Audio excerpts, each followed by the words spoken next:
Here at the Mass State Lottery, we're known for our monster wins.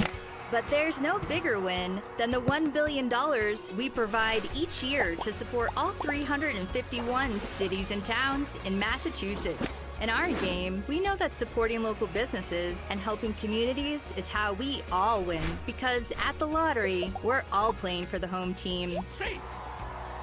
The Mass State Lottery. Welcome to the state of winning.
Welcome to Veterans Field in Chatham, where exactly a month ago, Hyannis and Chatham played to a 10-inning tie.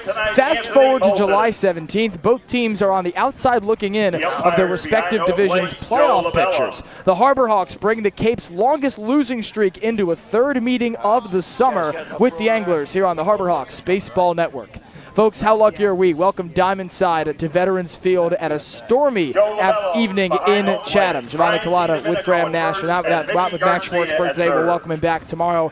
Graham, another day for Hyannis and another down-to-the-wire loss last night at Bourne as it comes off the heels of another ninth-inning rally that comes up short. Yeah, Hyannis has been playing in so many one-run games as of late, and none of them have gone their way. And it's been something different every single time that has led to the loss for Hyannis. Last night, it was really the free passes, 10 free passes for the Harbor Hawks that gave Bourne so many extra chances. The Bourne Braves had 5 errors and still won that game by 1 run in the ninth. That just can't really happen, especially come crunch time. But if you look to the beginning of this losing streak of 1-run games when they played against Wareham at home, they only gave 3 free passes to the Wareham Gatemen. So it's just something different every time. It's been the free passes, but it's also been some mishaps from the pitching staff, specifically the relievers, as we've talked about a lot lately, and they can't match it up. They can't match up the good pitching with the good batting and vice versa. In each of the last 2 games too, Graham, Hyannis has brought across a run in the ninth, but it's been too little too late. Each of those last 2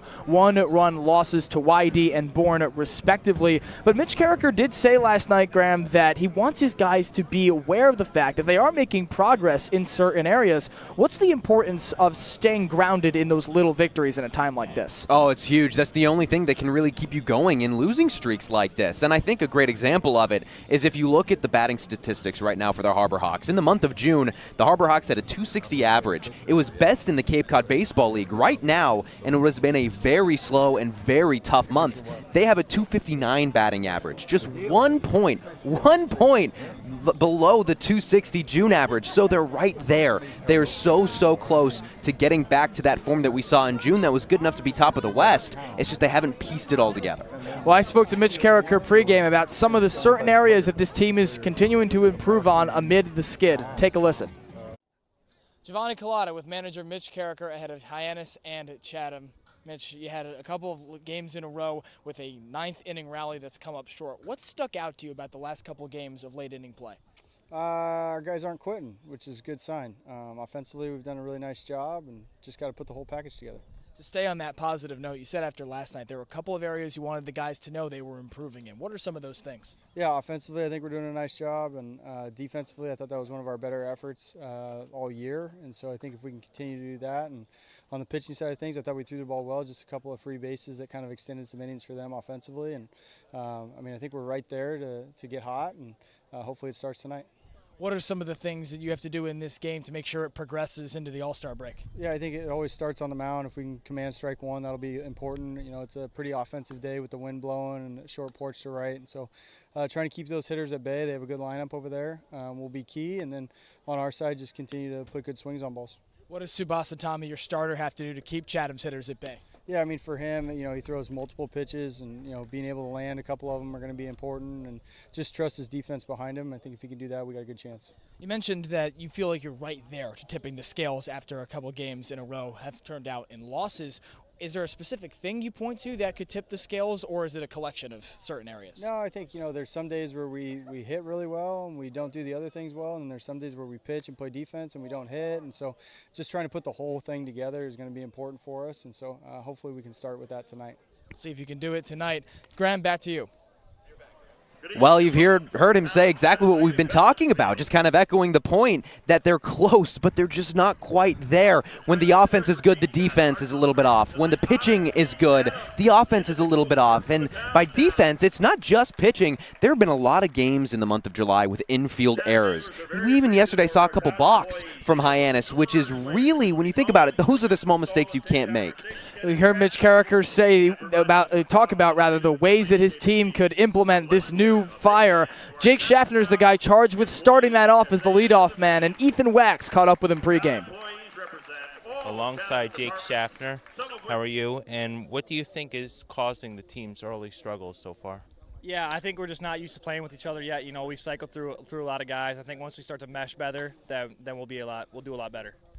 And you are one of three position players who started on opening night, and now with a lot of roster turmoil, people going in and out for various reasons, how do you deal with all that?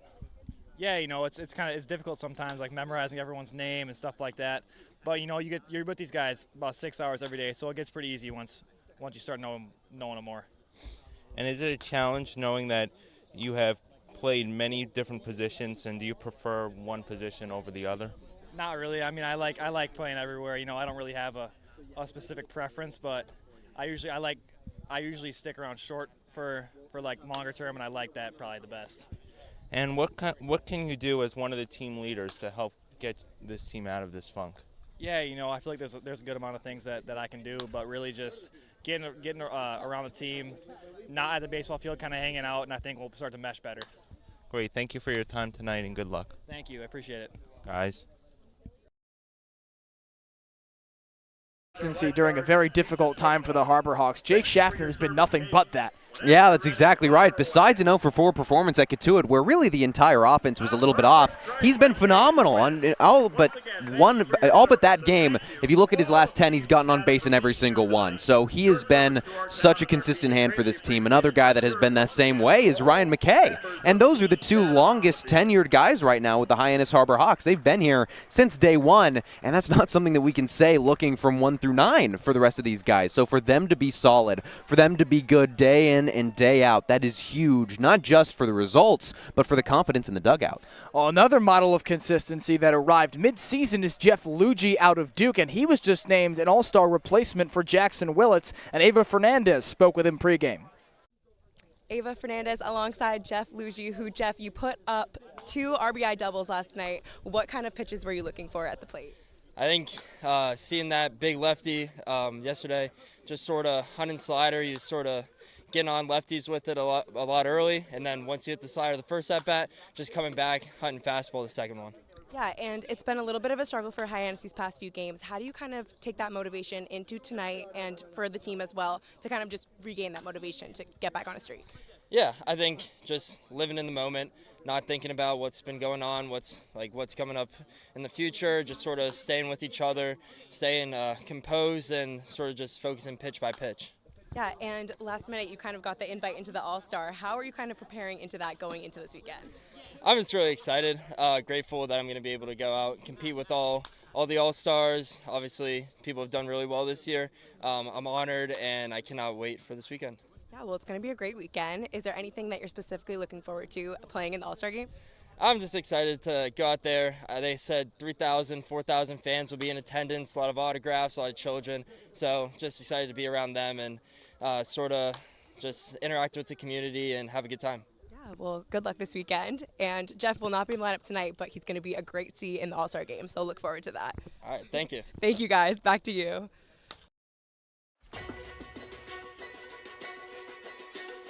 I think, Dean, they're allowing you to find your own success and your own true independence.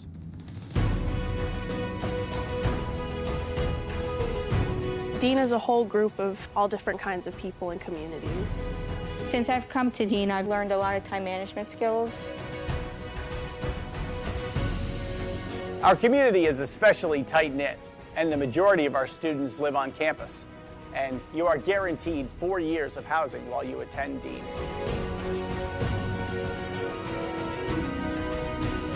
Dean is just full of opportunities for you to embrace, to welcome, so you can change yourself to who you want to be and form your career for the future. So go through that, all right? Think that way.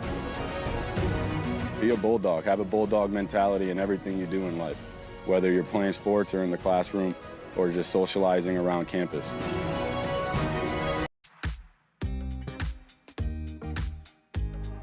When it comes to delicious food, the best place to start is with great appliances. And Cam Appliances is your one-stop shop for any budget with brands like Thermador, Viking, Bosch, GE, and so much more. Cam Appliances, sales, delivery, installation, and service in the heart of your home with locations in Hyannis, Nantucket, and Hanover.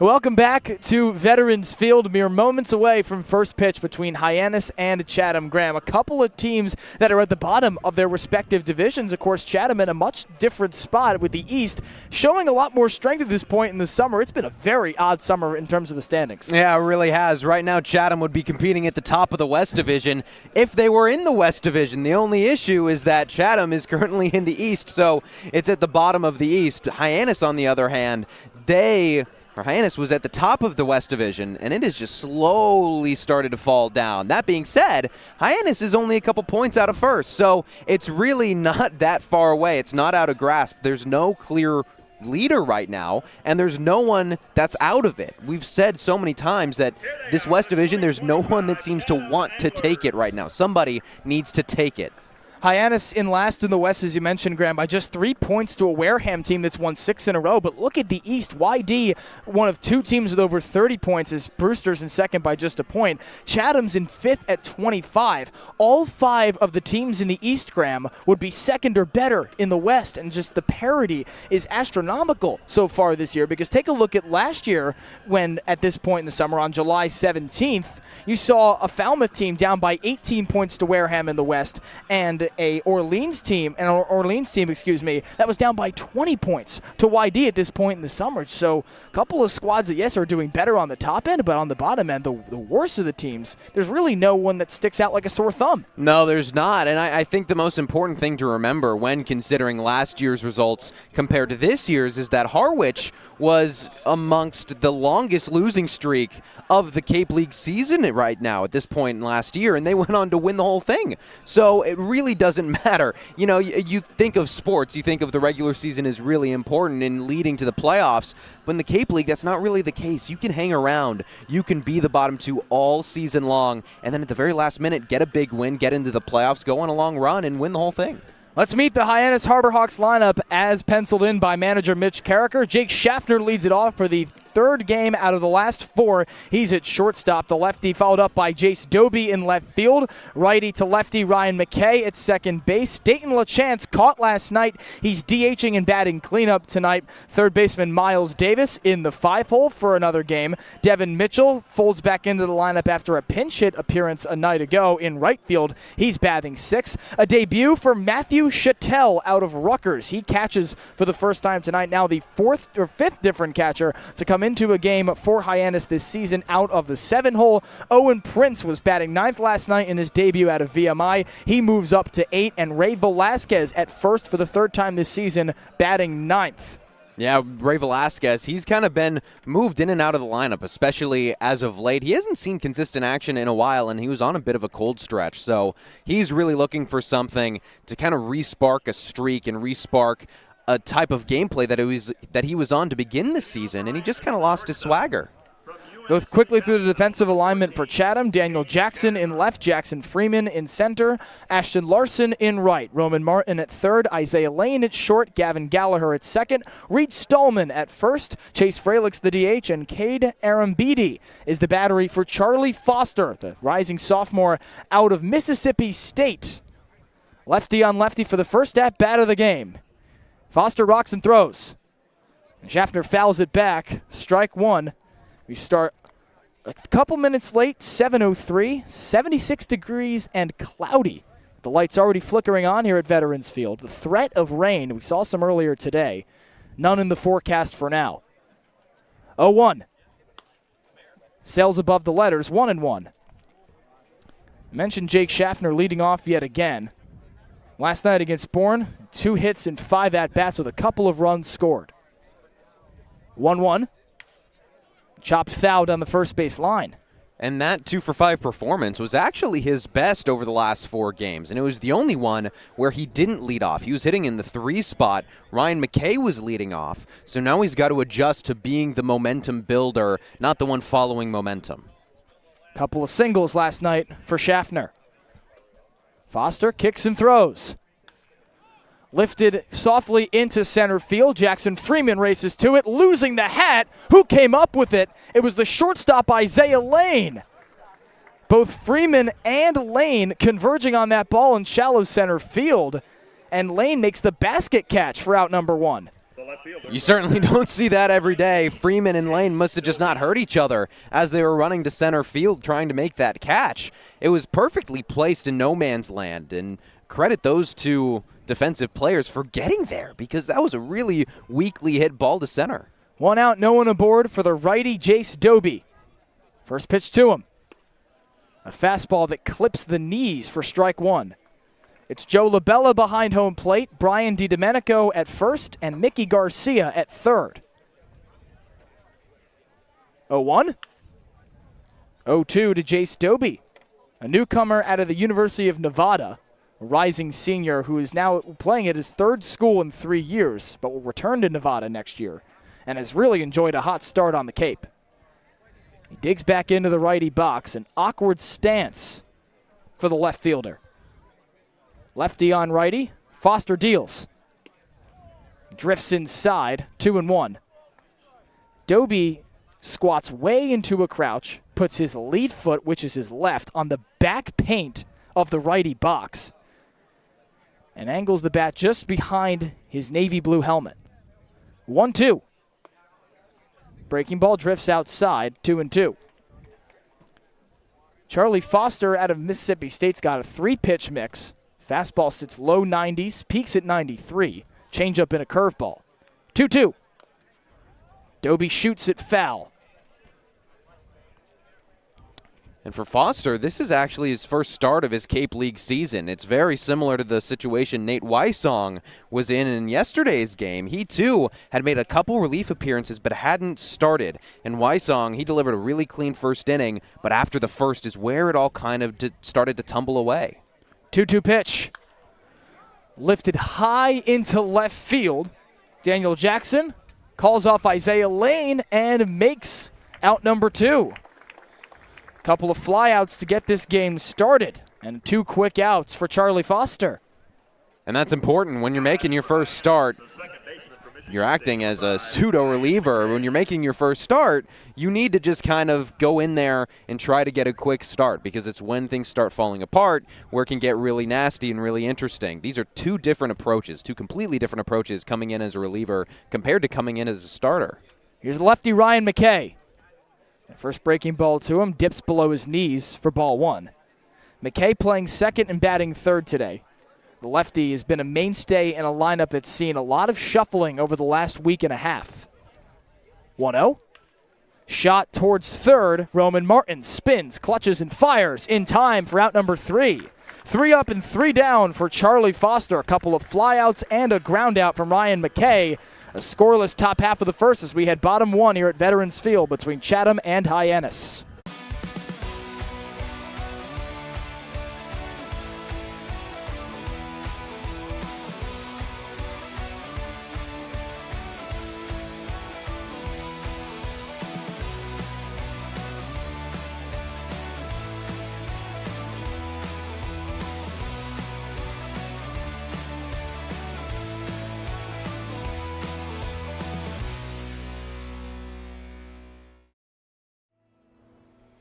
Your future begins at Dean College. Make a difference.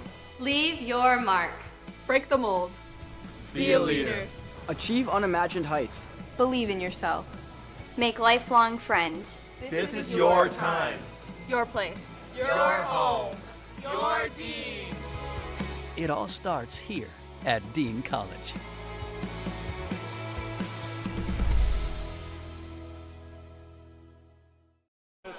A 1-2-3 inning to start the game for Chatham hurler Charlie Foster. The lefty induces 2 flyouts and a ground out to send the Harbor Hawks down in order.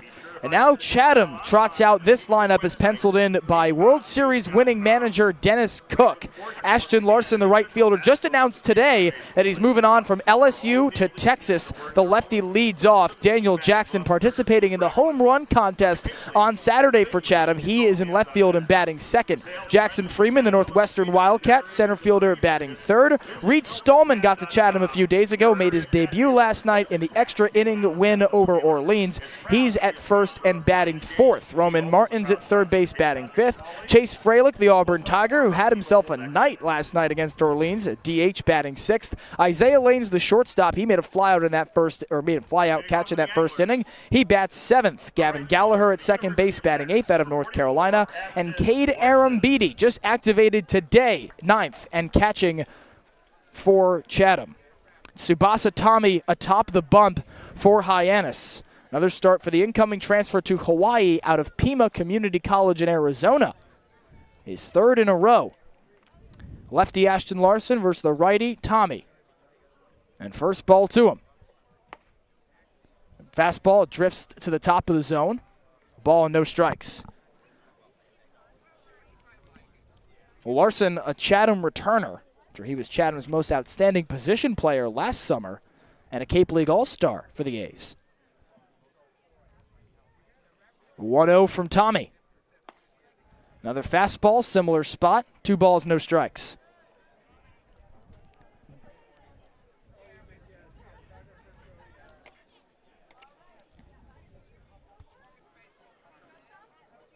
Tommy looks to his battery, Matthew Chattel, making his first start today. From the windup, he deals. Lifted softly into shallow center field. Owen Prince called off by Jake Schaffner for the first out. Well, 3 pitches, 3 fastballs from Tsubasa Tommy. The thing for Tommy is that he doesn't throw it as hard as some of the other guys that you'll see on the Cape this summer. What he relies on is his location and his movement. He's got a phenomenal breaking ball that he tunnels with his fastball, unlike anyone else on this Hyannis team right now. So it's all about where he puts it and what pitches he uses when, not necessarily the velocity. Here's Daniel Jackson, the righty out of Georgia, against Tommy. 1 out, no one on. And a first pitch fastball locates at the top of the zone. 0-1. Well, Tommy, you mentioned, Graham, that he's got that somewhat awkward windup, a pause at the top, in which with his lead leg he pauses as it gets to his letters and then comes home. He rocks, pauses, and fires. Jackson skies this into right field. The wind will carry it back to Devin Mitchell. With his heels on the track, he makes out number 2. And that time, Tommy going to the breaking ball. It started well high in the top of the zone where he's been delivering his 4 fastballs that he's thrown in this ball game, and then it just dives right at the last second, goes 12-6, and it's going to fool a lot of guys. Daniel Jackson, he got a pretty good piece of it, but still 2 underneath it to get any real power. And the wind is blowing out to right, 9 miles per hour in that direction, so he did get the carry with the wind coming off that flag in left center field. Here's the lefty Jackson Freeman. With 2 outs and no one on, the pitch.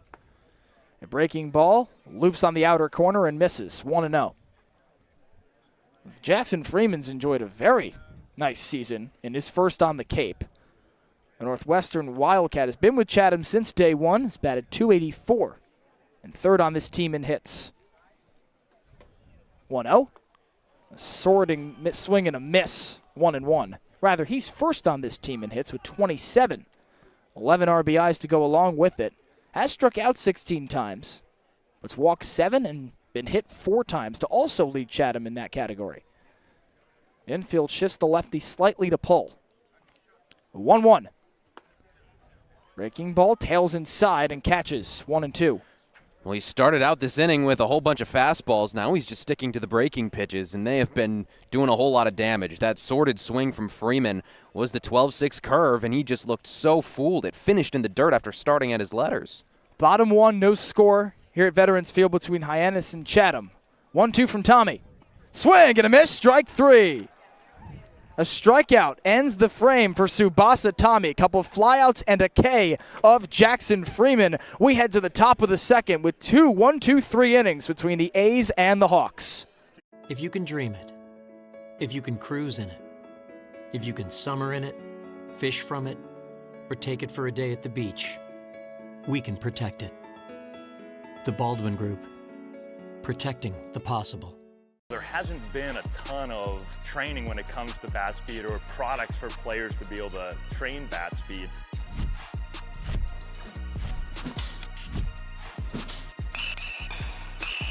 You can improve your bat speed and reach your goals working 10 to 15 minutes a day on this a couple of times a week. That's a no-brainer for every player.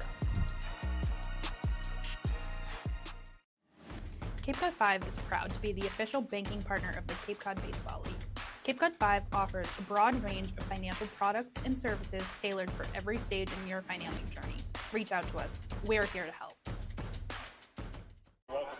A scoreless first here at Veterans Field between the Hyannis Harbor Hawks and Chatham Anglers, the two teams on the outside looking in the respective playoff pictures of the Cape Cod Baseball League's divisions. Hyannis enters this game on a 5-game skid looking to correct it, and Tsubasa Tommy for the Harbor Hawks answered Charlie Foster's 1-2-3 inning with a scoreless frame of his own. Down in order go the top 3 batters for Chatham. So 4, 5, and 6 due up for Hyannis to begin the second. The DH Dayton LaChance begins it off, Graham, for Hyannis against Charlie Foster, one of a plethora of newcomers we've seen in this past week for the Hawks. Yeah, it feels like there's a new player coming in every day, but in reality it was just kind of over the weekend. A lot of new guys came for Hyannis. 6 new position players, 5 new pitchers. This team could not look more different than it did just at the beginning of the month. LaChance, the righty, digs in. A towering 6'4", 240. The lefty Foster comes home. And a fastball misses the upstairs corner. 1-0. Middle infielders with their heels on the outfield grass. The first baseman Reed Stallman. As LaChance rips this to left field, tailing foul. And it finds the Chatham bullpen. 1-1. Reed Stallman's between first and second, shaded slightly towards the second base bag, while the third baseman Roman Martin a hair off the outfield grass. The lefty Charlie Foster atop the bump, set from the windup. He rocks and throws. LaChance swings and misses for strike 2. Well, Charlie Foster, he's 6'3". He's got a really lanky and long delivery. He steps way down the mound. His left arm, that's his throwing arm, gets so far to the home plate. 1-2. Swing and a miss, strike 3. A first K from Tsubasa Tommy ended the bottom of the first for Hyannis, and now Charlie Foster begins the top of the second with his first. And Foster's long delivery is making his tunnels very, very sharp right now. His fastball and his curveball are coming out at exactly the same, or excuse me, his fastball and his slider are coming out at exactly the same spot, and so it just tunnels beautifully. Miles Davis fouls the first pitch down the first base line. Davis playing third and batting fifth. The righty out of the State College of Florida. One of the newcomers that is Hyannis is slotted into the lineup tonight. 0-1. Breaking ball misses the lower corner. A ball and a strike. 1 out, no one aboard for Davis. after the strikeout of Dayton LaChance. Still a scoreless game here in the top of the second at Veterans Field. 1-1. Breaking ball sails inside, 2-1. Miles Davis started off hot in his debut on June 21st at Katuitt. Worked a 4-pitch walk in his first ever Cape League at-bat. Also collected a hit on the 15th against YD in 5 at-bats. 2-1. A fastball misses the inside corner, 3-1. Yeah, he's got a really good mix of a good bat and a good eye. Drew 28 walks at the State College of Florida to go along with a .378 batting average. 3-1 pitch is muscled high in the air to right center field. Jackson Freeman calls off Ashton Larson for the second out of the inning. 5 up and 5 down for Charlie Foster in his first start with Chatham. Yeah, it's been really, really impressive. We talked about back in the first inning how Nate Wysong yesterday for Bourne made his first start of the season against Hyannis, and it was the second inning that caused him a lot of trouble. As of now, Charlie Foster seems to be getting on along better. Righty Devin Mitchell looking to break the seal. The first pitch breaking ball loops outside for ball 1. Mitchell in right, batting 6th. The rising junior is an incoming transfer to NC State after a couple seasons at Florence Darlington Tech in South Carolina. Mitchell playing in already his 6th game. 1-0. Fastball misses the inside corner. 2-0. Nobody on and 2 out in this top of the second for Hyannis. Still a scoreless affair at Veterans Field. The 2-0. Sorted foul down the first base line and out of play. And over the last 2 at-bats, the pitches that have missed for Charlie Foster have been the sliders that have just kind of crept in on the right-handers. That time the fastball was right down the middle. I wouldn't be surprised if he goes back to it. Set from the windup, he kicks and deals. And a fastball low and in the dirt for another 3-ball count. Yeah, it was the fastball, but the release point was way off. He just held on to it for far too long, and that threw it down way low. 3-1 pitch. Mitchell scoots inside, and it's ball 4. Couple of fastballs missed low and away for Charlie Foster. It's the first base runner he's allowed with 2 outs on the walk. Hyannis, it drew 8 walks yesterday against Bourne. It can play the same game that it has been dealing to a lot of their opponents. It's just a question of can they take advantage. First at-bat of the Cape League summer for Matthew Chattel out of Rutgers. The man on and 2 out. And a first breaking ball offering misses the inside half, 0-1. Still no score here in the top of the second. Devin Mitchell's aboard at first after the 3-1 walk. And a check over there from the lefty Charlie Foster. Pretty easy move for the lefty, who switches from the windup to the stretch and just fires the ball over to first where Reed Stallman awaits. Chattel digs in, a rising senior out of Rutgers. He swings at the 1-0 and pops it to second. Gavin Gallagher charges and makes out number 3. Devin Mitchell works a 2-out walk, but Matthew Chattel flies out to end the inning. Just 1 runner left on base on no hits, no errors, no runs. Still scoreless as we head bottom 2 between Hyannis and Chatham. You can make any bat feel lighter by adding a velo puck knob. Instead of having to go get a whole entirely new bat, you can simply add the puck to it. Players can use this with any bat. It's basically going to shift the weight of the bat a little bit more towards the hands. Players are able to hit the ball a lot harder just by simply adding the puck on.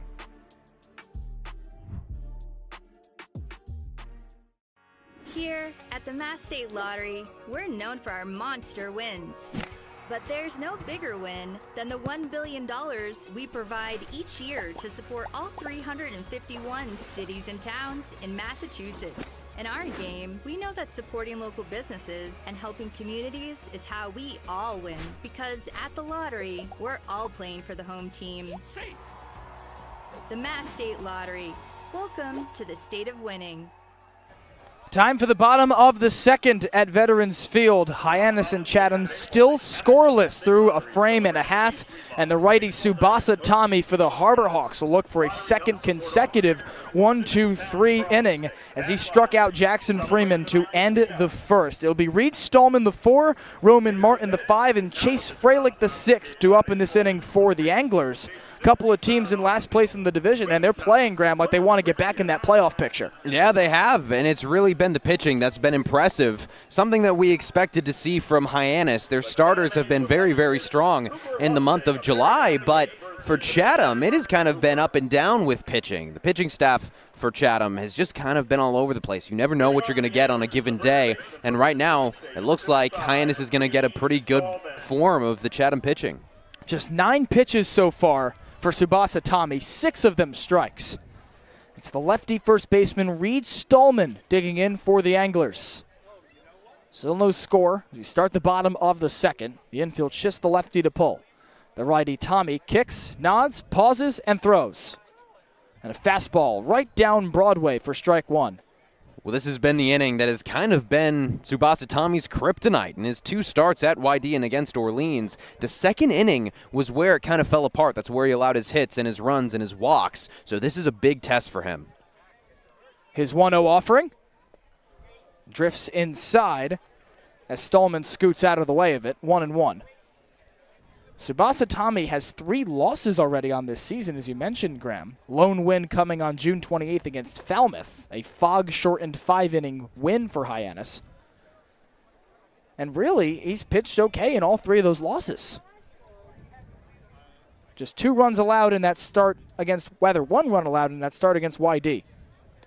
A 1-1 breaking ball misses the knees. 2-1.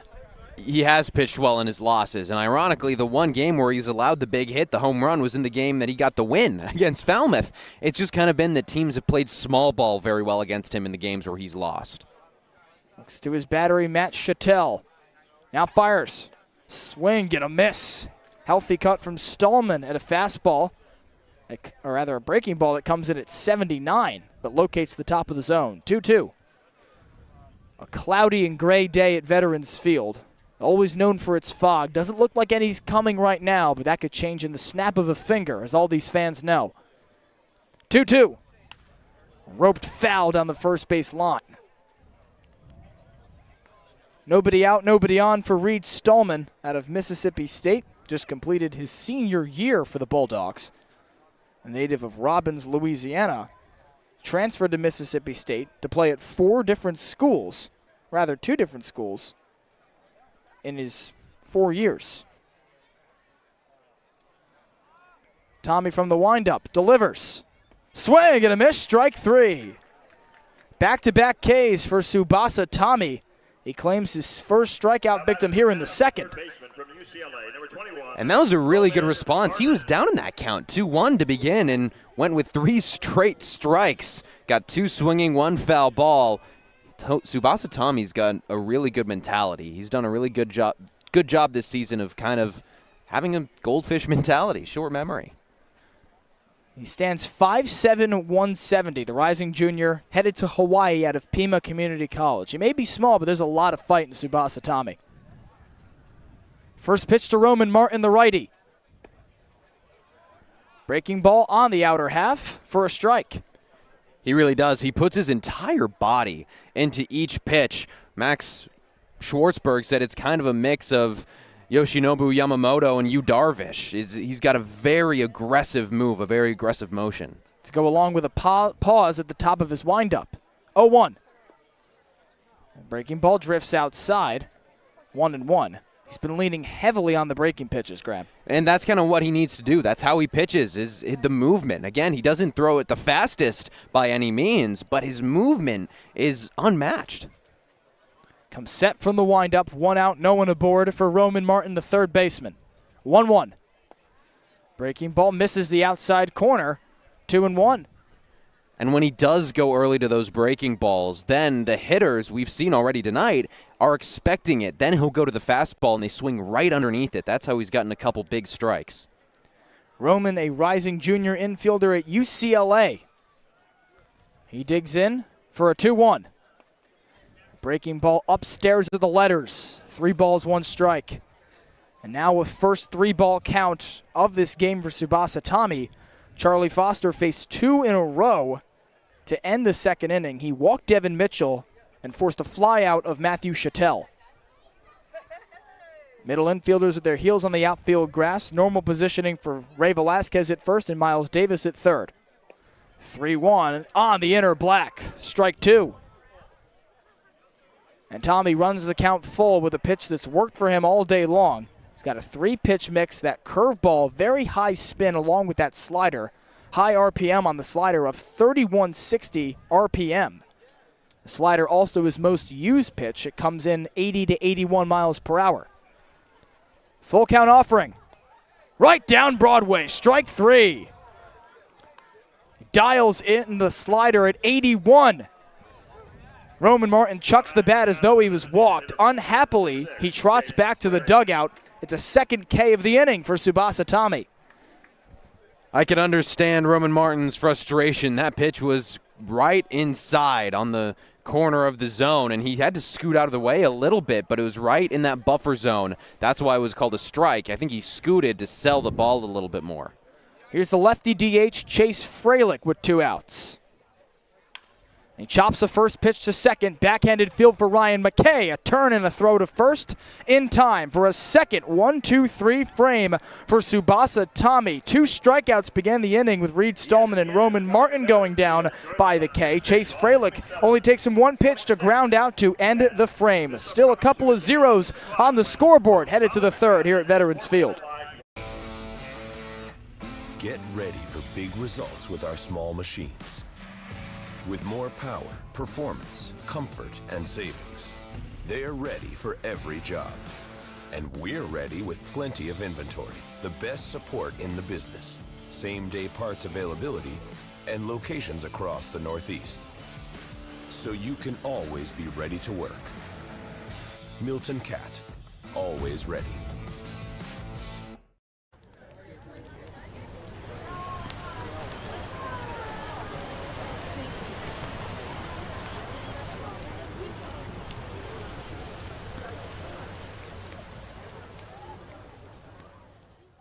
If you can dream it, if you can cruise in it, if you can summer in it, fish from it, or take it for a day at the beach, we can protect it.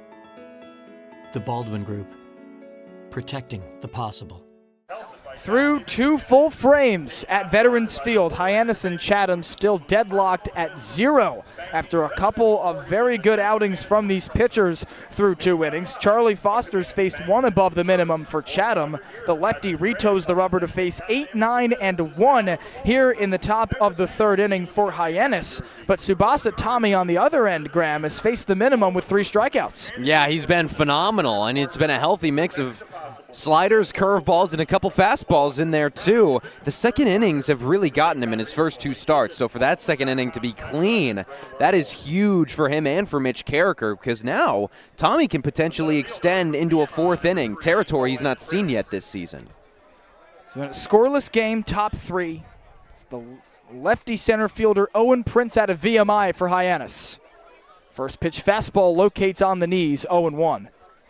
Well, Owen Prince made his debut yesterday and didn't get on base. 0-1.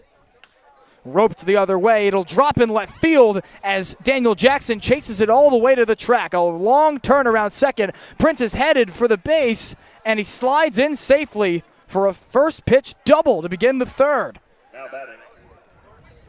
Didn't get on base yesterday, Graham, and now a highly anticipated debut along the base paths for Owen Prince. Yeah, that's what he's been waiting for. He had a couple good at-bats yesterday where he worked deep into counts, made contact with a lot of baseballs, but just couldn't put it in play. And there, not only does he get a really good hit the opposite way, but he also gets to show off the speed a little bit. Prince was 3rd in the country in steals last season for VMI. Now the righty Ray Velasquez with a man on and no one out. Foster switches to the stretch and deals a first pitch breaking ball outside, 1-0.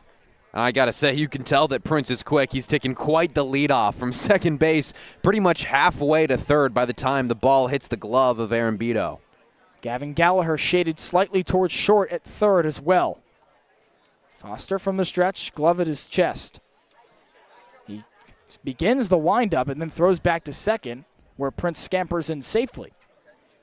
1-0 count upcoming to Ray Velasquez, going through a 2 for 28 rough patch with 7 strikeouts. He's completed, rather a rising senior at Austin P. Lefty on righty, the 1-0. Sorted back into the netting, 1-1. And this Velasquez's first real start since the 13th at Katuitt. He pinch hit one time against YD on the 15th. Sawyer Black then came in and pinch hit for him, who was already pinch hitting. And so he hasn't gotten a consistent look at a pitcher for a while. Still scoreless here in the top of the third. 1-1. Roped into left. It tails foul at the last moment and bounces towards the Chatham bullpen. So a long second strike for Ray Velasquez. He's played mostly third this season. Shifts over to first for a third time this year. Struggled mightily in his first appearance at first on July 6th against Brewster with a couple of errors. Foster kicks and deals. And Velasquez stays alive, 1-2. Ray Velasquez is battling well. He's making a lot of contact, which is not something that we've seen in the month of July. It's been a lot of whiffs, a lot of swings and misses. So just to be making contact early in this game is a really good sign for the righty, even if he's not able to turn this into a hit. He's now fouled a couple of pitches straight back into the netting. A man on second, no one out. The 1-2. Fouled back to the backstop. And Velasquez fighting it off. Owen Prince, a threat to steal, as we mentioned, from anywhere. That third best mark in the NCAA had him at 46 steals in 59 attempts for VMI. Comes from the Coastal Plain League, where he played 35 games for the Martinsville Mustangs and stole 30 bases in just 35 games. He's on second base. Foster looks back, now looks to his battery. Out of his windup, he throws to second base. And Prince is back yet again.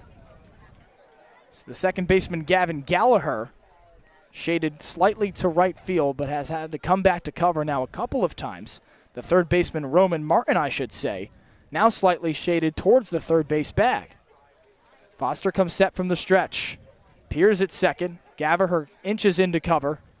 The 1-2. Breaking ball on the inner half. Strike three. Charlie Foster freezes Ray Velasquez with a breaking ball at 73 miles per hour. Out number one here in the third. There's the 12-6 curveball, and it was just a little bit off the plate, which is why Velasquez didn't bite. Thought it was a really good take, but it just came back in at the last second, clipped it, and he goes down empty. Second strikeout of the game for Charlie Foster. Flip the order for the lefty shortstop, Jake Schaffner. First pitch. Breaking ball sails above his letters, 1-0. Schaffner flew out to start the game in the first inning. They're fighting a couple pitches off from the lefty Charlie Foster. The middle infielder pinches while the third baseman Roman Martin approaches the infield grass. Foster pitches out of his windup and throws to second as Owen Prince scampers back in safely. Top of the third, no score between Hyannis and Chatham. There's a second base runner against Charlie Foster for Hyannis as Devin Mitchell walked in the second. 1-0. It hits Schaffner on the right bicep. And he jogs over to first as he drops the protective gear.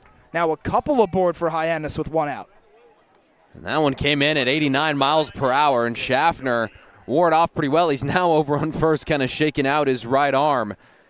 That's just a stinger right there, but he seems to be all right.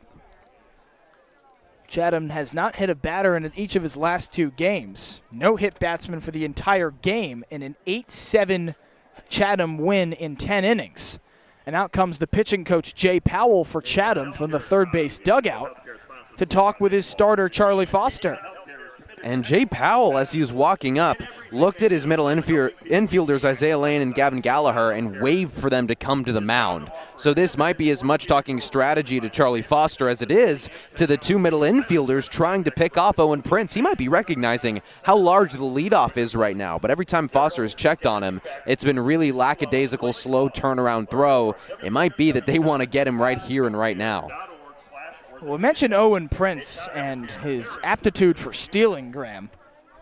30 bases in the Coastal Plain League this summer before getting the call-up from the Martinsville Mustangs here to Hyannis. He also hit 21 home runs, so he can tag you in any way. but in his last 10 games for VMI, he was the country's leader going into that final stretch of the season. Oddly, he only stole 1 or 0 bases in those final 10 games, just 3 in the final month of the season to drop to third. 2 on and 1 out for the righty Jace Doby. First pitch, a fastball that locates in the upper corner for strike 1.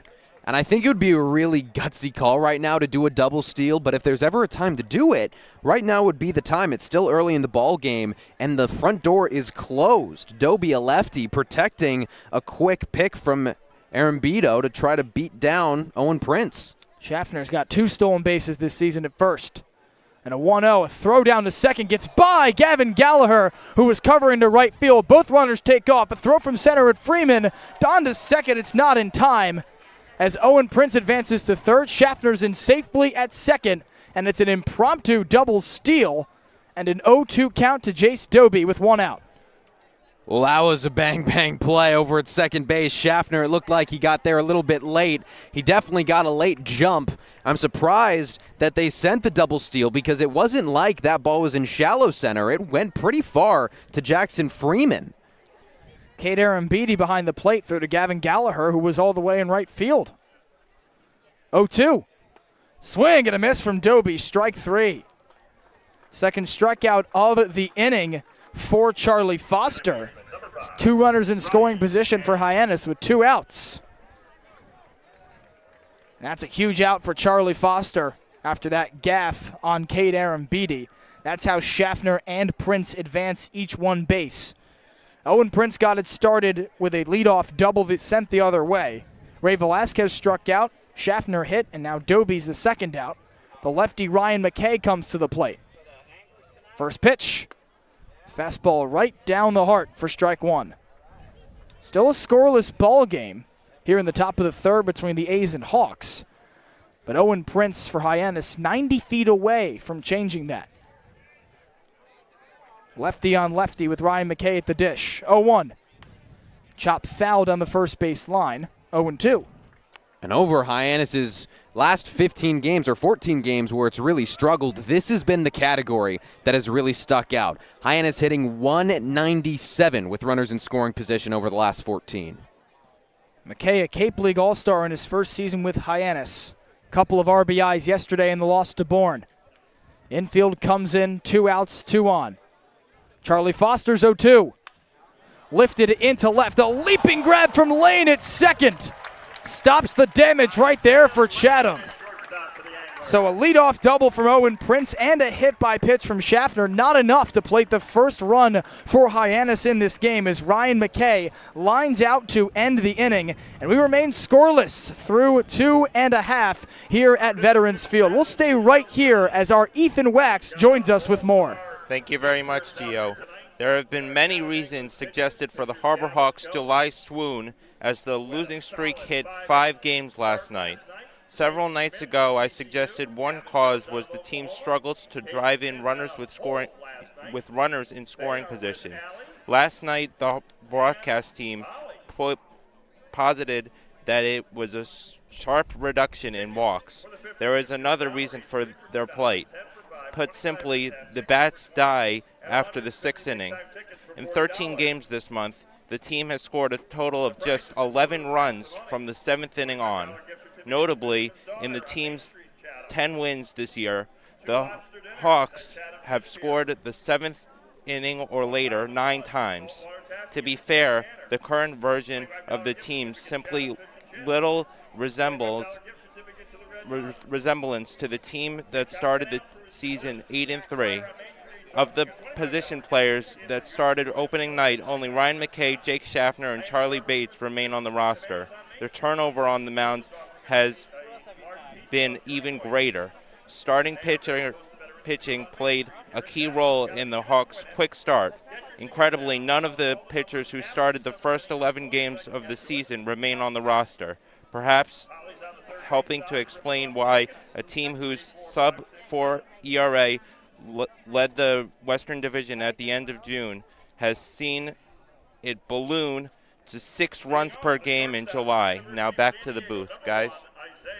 Well, thanks, Ethan. We're very happy to have you stay with us here on the Harbor Hawks Baseball Network. After all your wonderful hits this season, you get to spend the third inning with us here at Chatham. And it's been a barn burner so far, Ethan. Two scoreless full frames, a top half of the third for Charlie Foster that included some damage with a leadoff double from Owen Prince, a hit by pitch from Jake Schaffner, and an error from Cade Arambidi behind the plate. Now Isaiah Lane leads it off against Tsubasa Tommy. First ball from the righty hurler, misses low at the knees, 1-0. And I love to be here with you fine gentlemen on this beautiful night here in Chatham. We're glad to have you, Ethan. A rainy, or rather looks to be threatening rain here at Veterans Field. The 1-0 from Tommy. A breaking ball that drifts outside. 2 balls, no strikes. And I think it's very important for Tommy to sort of get through the first 4 innings because as I heard earlier in the game, if the starters can get through the 4th, it's up to sort of the relievers to pick up the slack. Tommy's 2-0 offering. Slider that misses low and in the dirt to Isaiah Lane, the shortstop, 3-0. Just to continue that, the Hawks lead the league in ERA through the first 4 innings and are last when relievers come in. 3-0. Fastball right at the letters for strike 1. Lane, a junior out of San Diego, transfer from Oklahoma to USD after his freshman year. Hit over .390 in his last 10 games at San Diego this year and has been with Chatham since day 1 here on the Cape. His 3-1. Lifted high into center field. Owen Prince barely moves as he gloves the first out of the bottom of the third. So still no score here at Veterans Field. And Tsubasa Tommy has gone 7 up, 7 down, Ethan. You mentioned that the first 4 innings are kind of that mark where Hyannis begins to falter out of the pitching, but Tsubasa Tommy doing a great start here. Yeah, Tommy has just got to continue to locate and be able to let his defense do their jobs because it would honestly lower the pitch count and make him go further in the games. The 8-man Gavin Gallagher takes a first pitch strike on the outer half. You mentioned the pitch count for Tsubasa Tommy. Just 27 pitches thrown now through and out into the third inning, while Charlie Foster for Chatham's thrown 44 already. His 0-1, a breaking ball that loops outside to level the count. 17 of those 28 have been for strikes. He's not only pitching efficiently in terms of getting guys out quickly with ground balls and fly balls, but he's also peppering the zone. He's 1-1. Skips away from Matt Chattel behind the dish. Bounces towards the on-deck circle first base side. 2-1. And those pitch counts that you mentioned is good from a Hyannis perspective because if you're sort of running the counts to full counts or three ball counts, you increase your chances of a bigger inning. Nobody on and 1 out for Gavin Gallagher. Tommy's 2-1. Breaking ball that sails high for another 3-ball count. Tommy worked through it last time he faced this with Isaiah Lane. Induced a fly out to center. Only faced 1 3-ball count in that second inning. A strikeout looking of Roman Martin. That drew some boos from this heavy Chatham crowd at Veterans Field. The righty's 3-1. Skips away from Chattel, and it's a walk to Gavin Gallagher in 5 pitches. First base runner of the game for Tsubasa Tommy, who goes 7 up and 7 down. And now a man on for Cade Arambidi.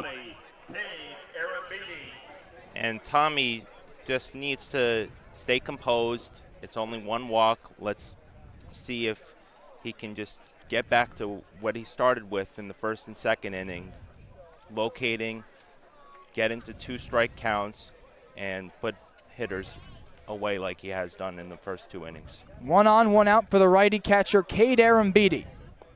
First ball from Tommy misses the knees, 1-0.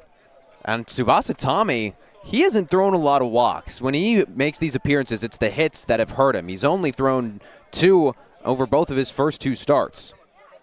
His 1-0. Swing, get a miss from Cade Arambidi. Played in 6 games for Chatham, the catcher Arambidi.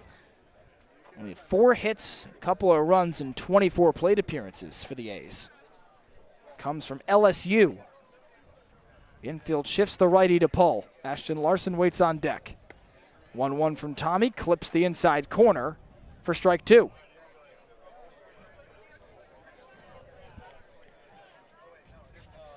Bottom 3 here at Veterans Field. Still a scoreless affair. A man on and 1 out for the righty, Cade Arambidi. Tommy looks in for his sign, now disengages. Had 2 seconds on the pitch clock and was still looking for his pitch from Matt Chattel. And Starting. Sorry to interrupt. No. I remember there's no disengagement rule in the Cape. Reflective of college baseball in that regard. 1-2. Breaking ball misses low and at the knees. Arambidi barely moves. Ball 2.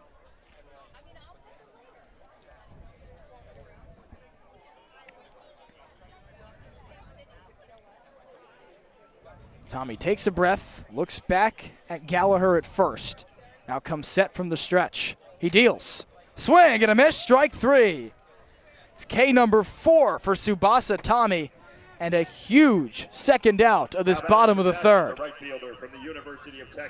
Nasty breaking ball there, going right down into the dirt and making him chase. And with that strikeout, he matches his high for the season in a start. 4 against YD back on the 4th of July. He's already matched that right now. He's looked awfully comfortable. 1 above the minimum through 3 innings. Flip the order for Ashton Larson. First fastball misses low and outside, 1-0. Larson flew out to begin the game to Jake Schaffner at short after going down 0-2. Still a scoreless affair here, bottom 3. 2 outs and 1 on for the lefty Larson. Tommy from the stretch delivers a breaking ball high, 2-0. And I do want to mention that Chatham has had 8 position players stay with the team, and it's good for them from a continuity perspective. But for Hyannis, they only have 3 guys on the active roster that are currently playing now. So that could be an explanation for the struggles recently. To your point, Ethan, 6 of the 9 that are in the lineup today did not play last time for Hyannis. That ball skips in front of Matt Chattel. Gallagher thought about it, but then creeps back to first base. 3-0. It went off the right leg of Joe LaBella, the home plate umpire. Kept it right in front of Chattel. If that went by and didn't hit the home plate umpire, it would have been a free base. First runner in scoring position for Chatham, 2. With 2 outs, the 3-0. Roped fouled on the first base line. Strike 1. Wind blowing from third to first on the flag in straightaway center. Now a whole score of people have collected on the berm in the outfield, hoping the rain staves off, as it's threatened with gray skies all game long. Does not have any rain in the forecast, but always fog in play here in Chatham. 2 outs, Gallagher on first after his walk. Tommy's 3-1, off goes the runner. Larson lifts this into left. Jace Doby to the line. He makes out number 3. Ethan, glad to have you on board for this bottom of the 3rd inning. Chatham goes 1 above the minimum with a walk from Gallagher after a first batter flyout from Isaiah Lane, a strikeout of Cade Arambidi, and a flyout for Ashton Larson. End it for Tsubasa Tommy. 3 scoreless frames for the starters. We had top 4. Thank you. When it comes to delicious food, the best place to start is with great appliances. And Cam Appliances is your one-stop shop for any budget with brands like Thermador, Viking, Bosch, GE, and so much more. Cam Appliances, sales, delivery, installation, and service in the heart of your home, with locations in Hyannis, Nantucket, and Hanover.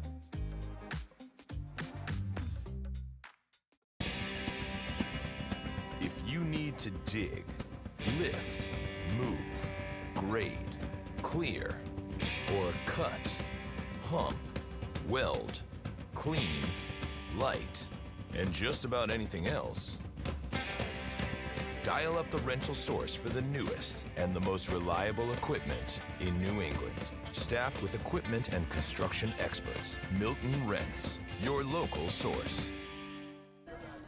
Top of the fourth at Veterans Field. 3 scoreless frames between Hyannis and Chatham.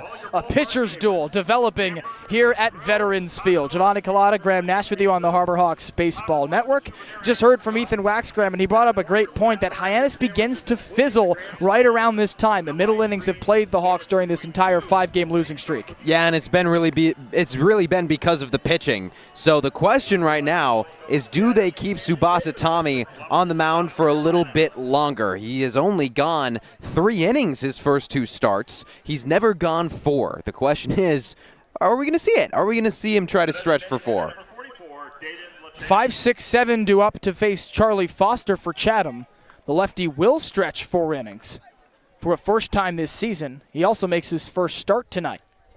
Dayton LaChance digs in the DH. And he rips a first pitch foul on the third base line. Strike 1. LaChance, one of 6 new faces in the lineup tonight for Hyannis, meaning that 6 of the 9 in the lineup did not play against Chatham on either the 17th or the 22nd, the last 2 times these teams faced off. He gets a new bat from the dugout, jogs back to the box, 0-1. Swing and a miss for strike 2. On the 17th of June here at Veterans Field, exactly a month ago today, these 2 teams tied in 10 innings after Hyannis scraped across 2 in the 9th. 0-2. Swing and a miss, strike 3. A 3-pitch K to begin the top of the 4th for Charlie Foster. And Foster did it just kind of yo-yoing his pitches. He started with a 12-6 curve that came in well slow, and then back-to-back fastballs blew it right past LaChance both times. That's a really good mix right there. If he keeps doing that, he's going to have success. 1 out, no one aboard for the 5-hole Miles Davis. And he rips the first pitch right to second. A booted ball into left field from Isaiah Lane. And Davis scampers across first safely. Another inning with a base runner for Hyannis. It's the 3rd frame in a row they've tagged Charlie Foster for some sort of damage. With 1 out, it's a man aboard for Devin Mitchell. It just took a weird hop. It really wasn't skipping that fast, but at the last second, it caught some dirt, kind of spun and grabbed and hopped high on Isaiah Lane, and likely that's going to be an error. An E6 at first for Miles Davis. The righty Mitchell digs in with 1 out. And a first ball to him misses outside. Slider drifts off the plate, 1-0. Yesterday, Bourne had 5 errors, and they still managed to win the game. Through 4 innings and through the last 2, there's already been 2 errors for Chatham. A very similar path right now. 1-0. Fastball low at the knees, 2-0. Mitchell walked in the 2nd. He was the first man to reach against Charlie Foster out of Mississippi State. The lefty induced a flyout of Matt Chattel to end the frame. Puts his hand on his royal blue helmet, angles his bat behind it. Lefty on righty, 2-0. Fastball misses high at the letters, 3-0. 1 out, it's just Davis aboard after the error at short from Isaiah Lane. Scoreless between Hyannis and Chatham in the top of the 4th. Foster comes set from the stretch. He fires. And a fastball misses upstairs. It's a 4-pitch walk to Devin Mitchell. And a couple aboard now with 1 out for Hyannis. Devin Mitchell just has a good eye. His 2nd walk already of the ball game. And the free chances can really give Hyannis life. We've seen a couple times this season and in July where free chances have kind of sparked an offensive ball game for the Harbor Hawks. The righty catcher Matt Chattel digs in. Foster's first offering. A fastball that misses upstairs, 1-0. Clock's at 90 miles per hour for Charlie Foster with a 4-pitch mix, a slider, fastball, changeup, and curveball. Highest velo he's reached this season, 93 miles per hour. 2 on and 1 out to the righty Chattel. 1-0. Breaking ball sinks below his knees, 2-0. First 2 walks of the season for Devin Mitchell in this game. A right fielder headed to North Carolina State out of Florence Darlington Tech in South Carolina. One of a couple new faces for Hyannis in the last week is actively playing junior college ball or played JUCO ball at some point in their careers. 1 out, 2 aboard. The pitch. Another fastball, another miss for Charlie Foster, 3-0.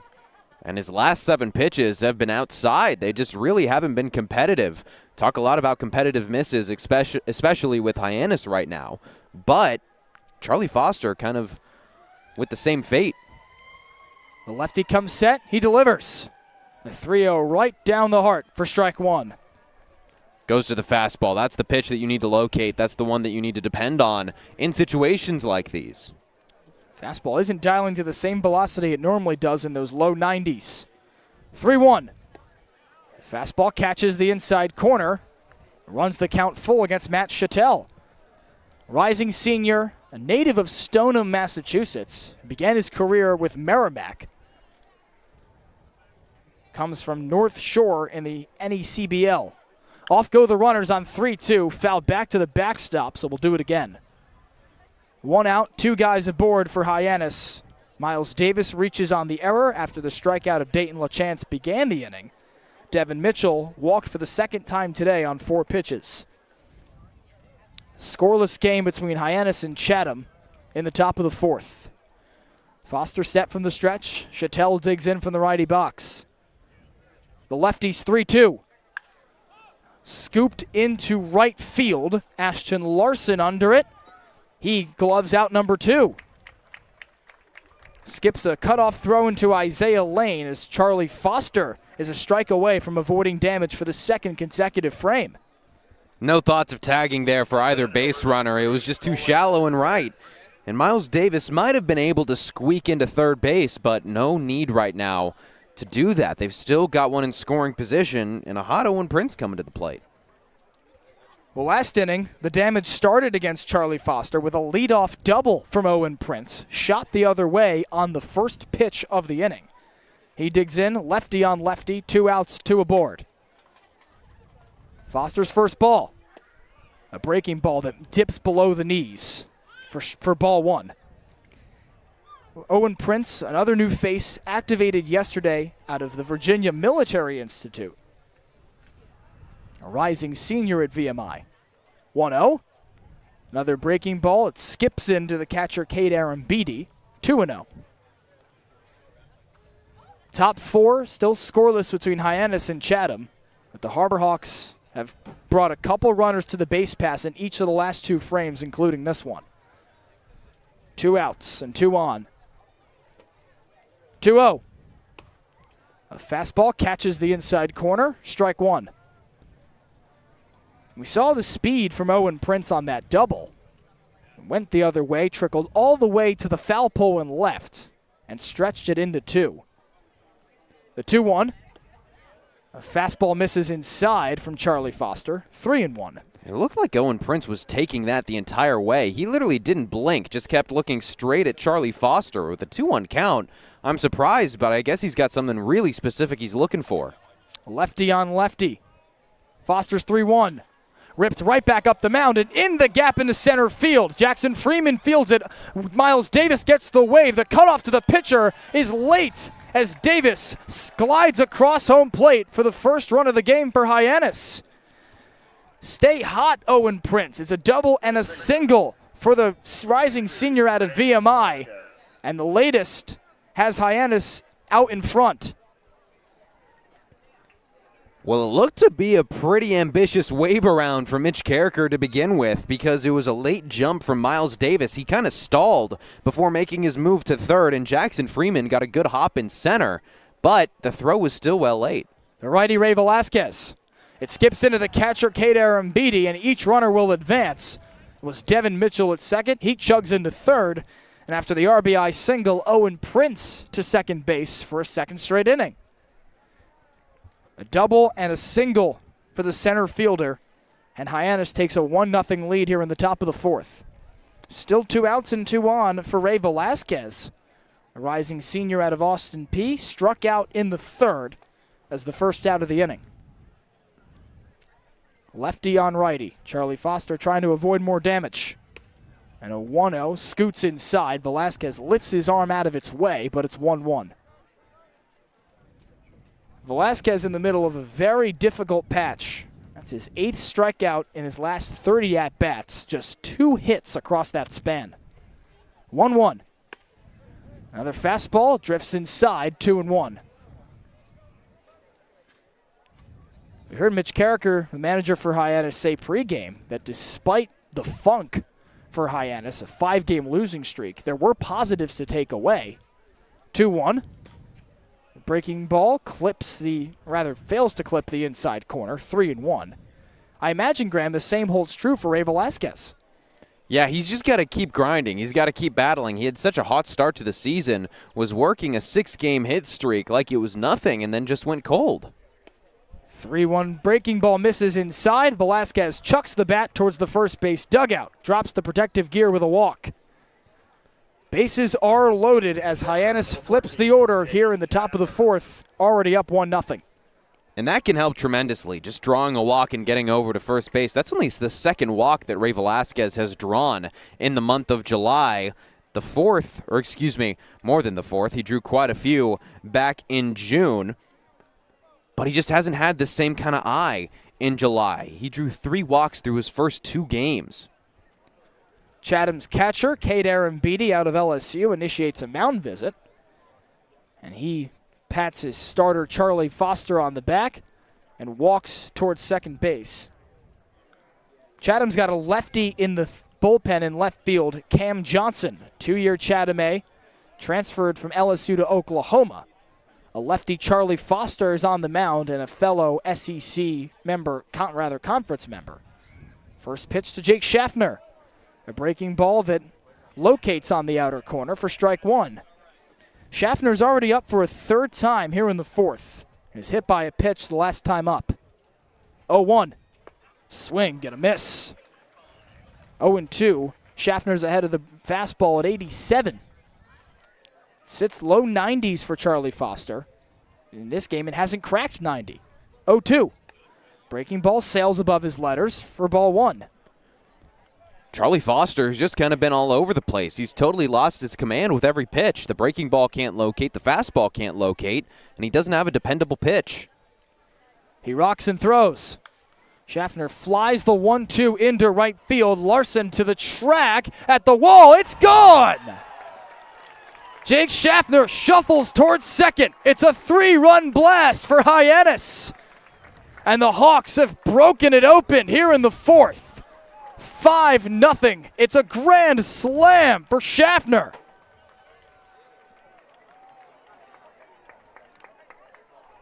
Happened so quickly. Thought it was 3 runs, Graham. But a first home run of the Cape League summer for Schaffner is grand. And it's 5-0 Hyannis. Schaffner didn't hit that many home runs this last season at NDSU, only 2. And he's been pretty slow to his start this season with power hits. That one he absolutely cracked. Just because he hasn't hit him often doesn't mean that he can't hit him at all. First pitch to Jace Doby, a check swing right back to the mound as he falls down. And Charlie Foster underhand throws to the first baseman Stallman for out number 3. But it's a 4th inning in which Hyannis explodes for 5 runs off a grand slam from Jake Schaffner. That follows up an E6 reach for Miles Davis. Owen Prince's RBI single brings him home on a trio of hits. Hyannis takes a 5-0 lead here at Veterans Field. This week we've been working a lot with doing play-by-plays, just doing behind-the-scenes stuff with sports broadcasting, which I never really realized how much went into it, but it's been really cool. They've grown a lot. I've never really done like a program like this before, so like seeing all the behind-the-scenes have like really grown. I've learned how to really just gain confidence in my play-by-play speaking, and I've learned more terms here when it comes to directing and producing. And I've just had a great time with John Rook. Doing the play-by-play stuff and all that, being with a guy like John Rook, understanding what like the major kind of entails doing this camp, just really a preview for what you do here at Dean or any other college doing broadcasting. So I'm definitely more prepared to make this a job of mine. Cape Cod 5 is proud to be the official banking partner of the Cape Cod Baseball League. Cape Cod 5 offers a broad range of financial products and services tailored for every stage in your financial journey. Reach out to us. We're here to help. Well, how about this from Hyannis in the top of the fourth? It's 5 runs on the scoreboard after a score of crooked numbers have gone up on the Harbor Hawks in recent days and weeks. Hyannis gets one of its own with that 5 spot in the fourth, all thanks to a grand slam from Jake Schaffner and an RBI single from Owen Prince to get it started. Tsubasa Tommy, the righty for Hyannis, will stretch to the fourth inning to face 2, 3, and 4 for the Anglers, beginning with the left fielder, Daniel Jackson. Jackson, a rising senior out of Georgia, bats from the right side. Tommy from the windup nods for his sign, kicks, pauses, and delivers. And a breaking ball drifts outside, 1-0.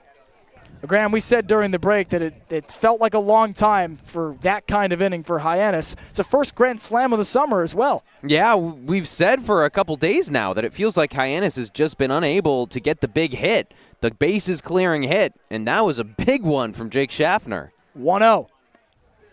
Breaking ball catches the inside corner, 1-1. And maybe better news right now for Hyannis, better than the grand slam, is that Tsubasa Tommy's still pitching. That is huge because he hasn't gone into the fourth, and as we know, when the relievers come in, that's when things start to go sideways. His 2-1. Breaking ball misses low at the knees, and Jackson jumps ahead 2-1. Tommy has faced the minimum, one above the minimum through 10. Mentioned only going to the third, although it has come in each of his last 2 appearances, both starts. His 2-1. Roped into right center field. Owen Prince to the track. He runs out of room. Daniel Jackson responds to the crooked number in the top half of the frame with a solo shot of his own. And it's 5-1 Hyannis, bottom 4. Well, Tsubasa Tommy has allowed a home run this season. That was his second.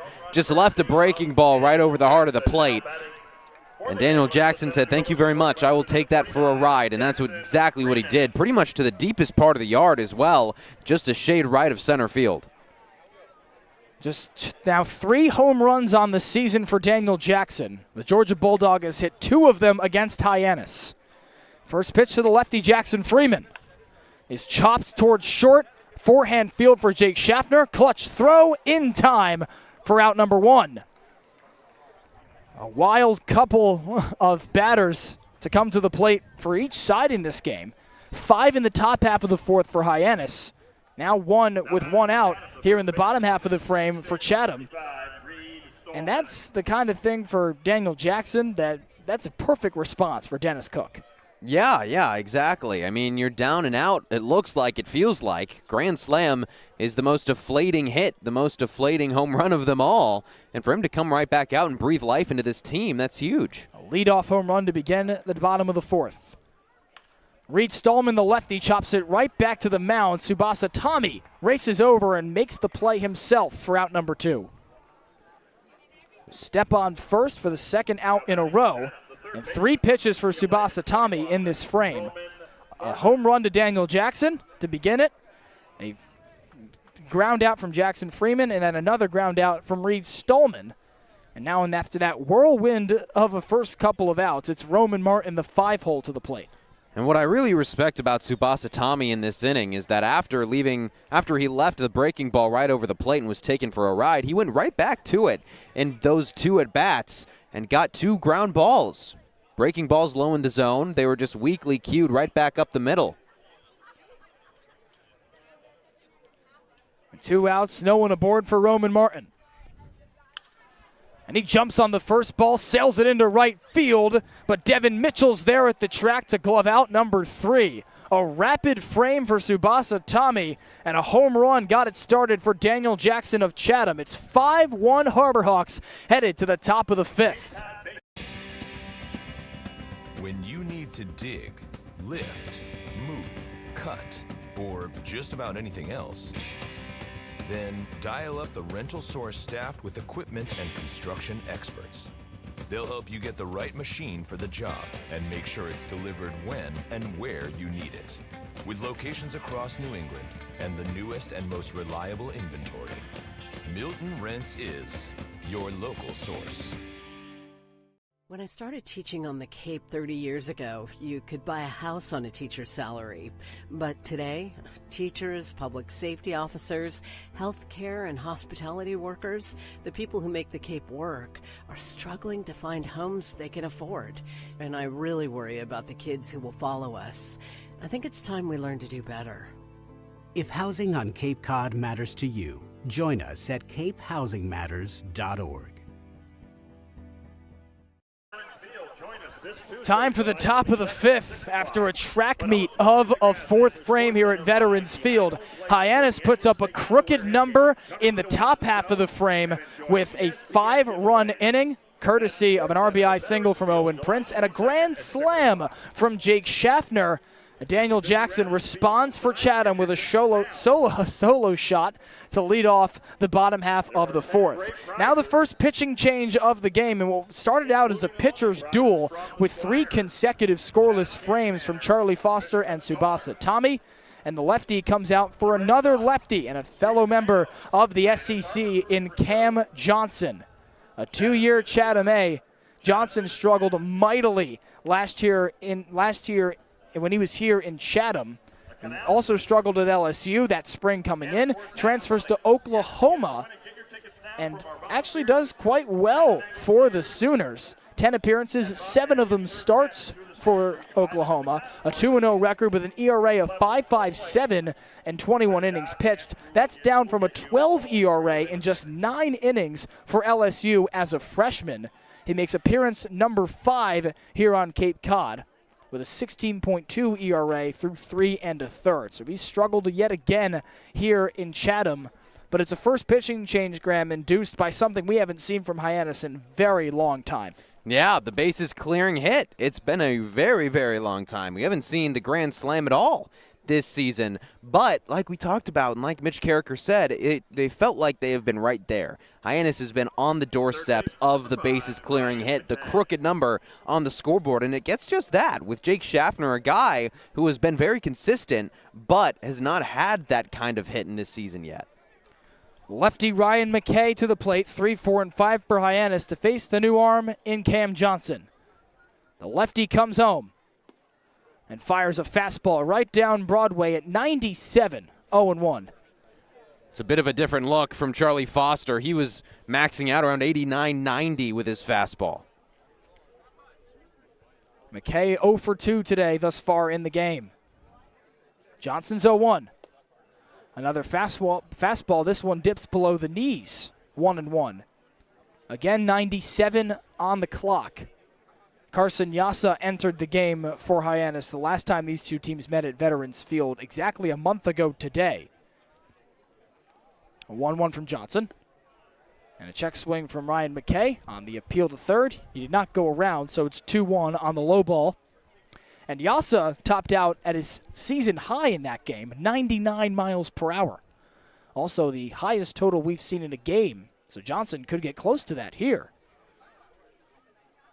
He kicks and throws. And it drifts inside on McKay, who scoots out of the breaking ball's way. 3-1.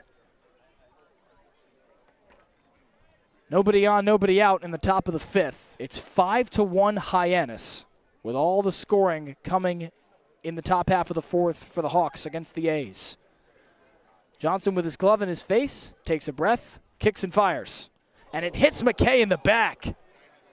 95 on the clock, and McKay is the second hit batsman of the game for the Hawks. That one really hurts. He turned his back, and it got him square by the spine.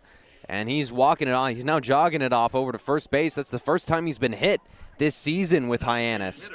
But, man, that is right where you don't want it. Not a lot of flesh, not a lot of cushion right there on that part of the back. And he just had to wear it. Ouch.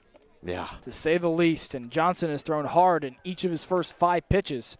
But he's already allowed a base runner. That's his first hit batsman. A whip of 4.5, though, so he has struggled in the category of letting runners on.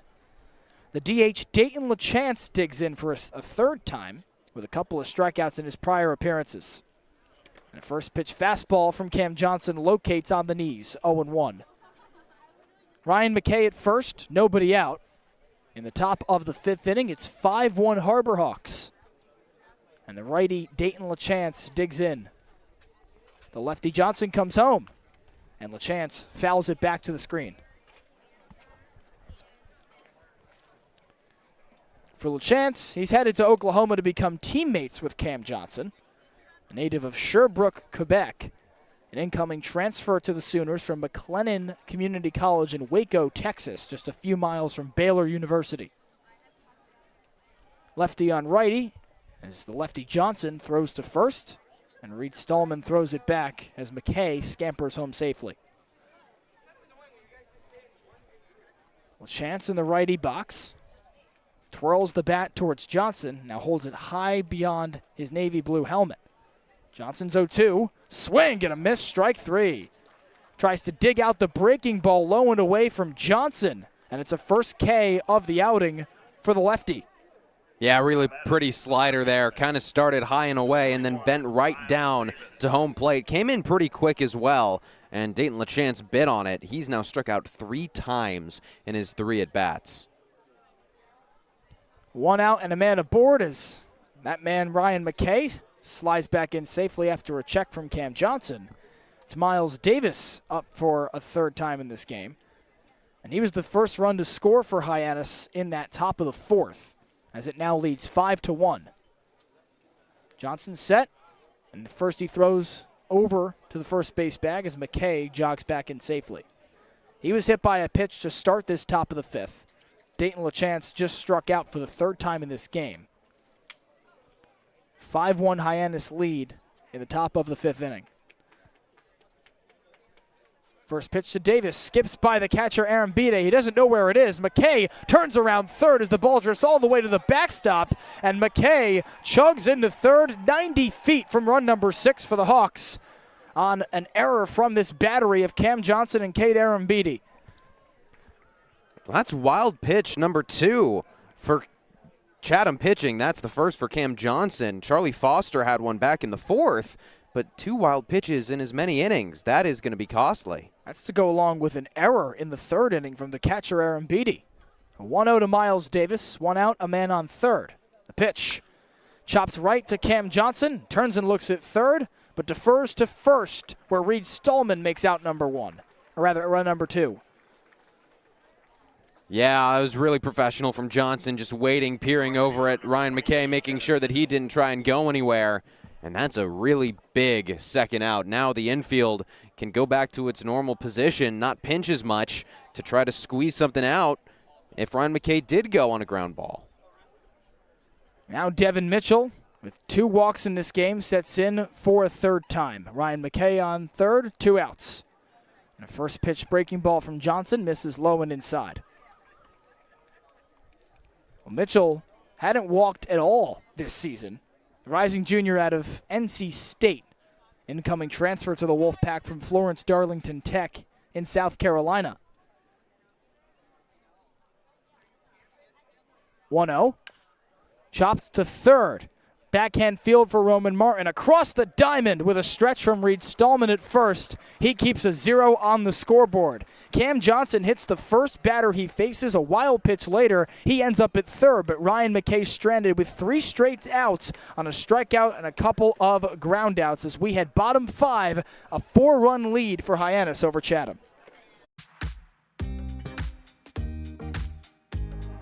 When it comes to delicious food, the best place to start is with great appliances. And Cam Appliances is your one-stop shop for any budget with brands like Thermador, Viking, Bosch, GE, and so much more. Cam Appliances, sales, delivery, installation, and service in the heart of your home with locations in Hyannis, Nantucket, and Hanover. Here at the Mass State Lottery, we're known for our monster wins. But there's no bigger win than the $1 billion we provide each year to support all 351 cities and towns in Massachusetts. In our game, we know that supporting local businesses and helping communities is how we all win. Because at the lottery, we're all playing for the home team. The Mass State Lottery. Welcome to the state of winning. Bottom 5 here at Veterans Field. It's 5-1 Hyannis. And Cam Johnson weathered the storm in the top half of the frame. First pitching change of the game for Chatham. But no pitching change no pitching change is imminent for Hyannis as Tsubasa Tommy trots out to the mound to begin a 5th inning of work for the first time all season long. Graham, he has sure earned it as he comes up to face 5, 6, 7 in the Chatham order for just the second time.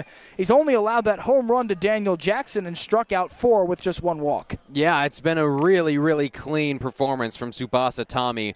We've seen a couple from him in his early parts of the season, but he hasn't been able to string them together like this. This is the first time where he's gotten through 3 innings unscathed, and the home run in the 4th is obviously a big hit that he's going to be thinking about, but the response was beautiful. Rather, it's 6, 7, and 8 for Chatham, beginning with the lefty DH Chase Freilich.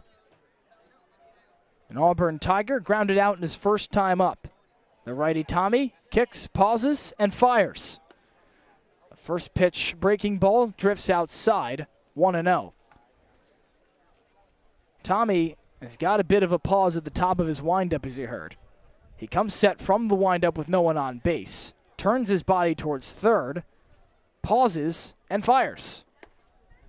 And the fastball misses outside, 2-0 to Chase Freilich. If you've watched MLB in recent years, and a good example of what Tommy does is Nestor Cortez, formerly of the Yankees, now with the Brewers. 2-0. Breaking ball misses on the inside and away, 3-0. Cortez would stop, turn around a little bit, and then come home.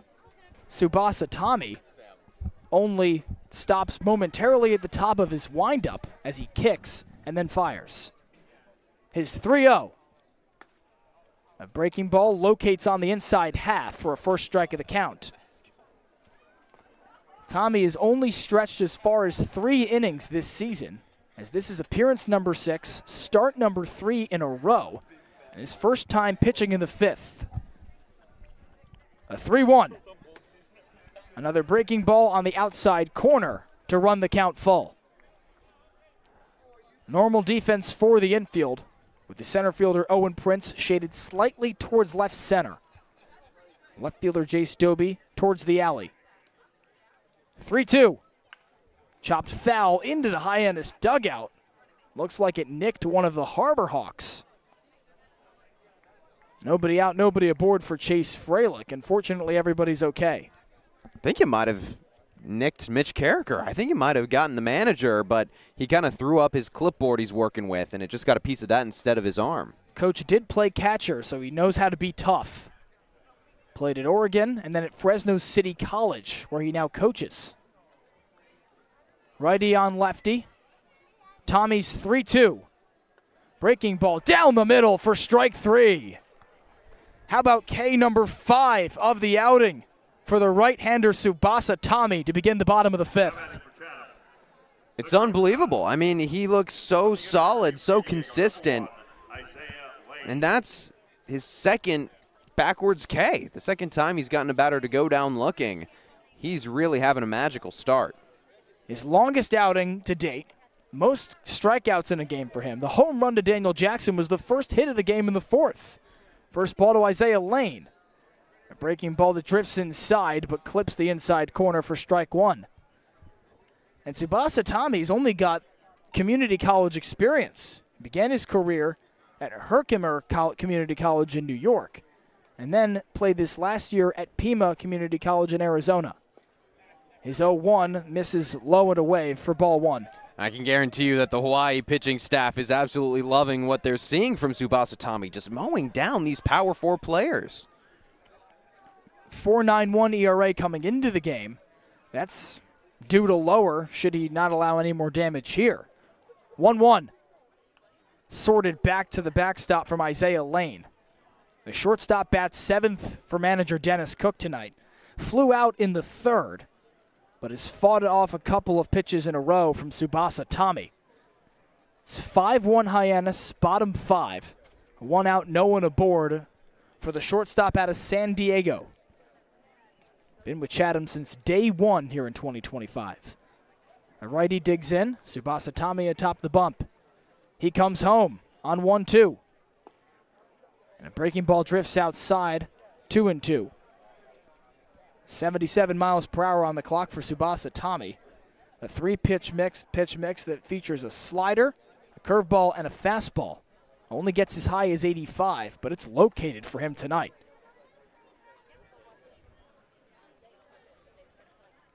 His 2-2 offering. Sorted towards second base. Davis, the third baseman, thought about it at short.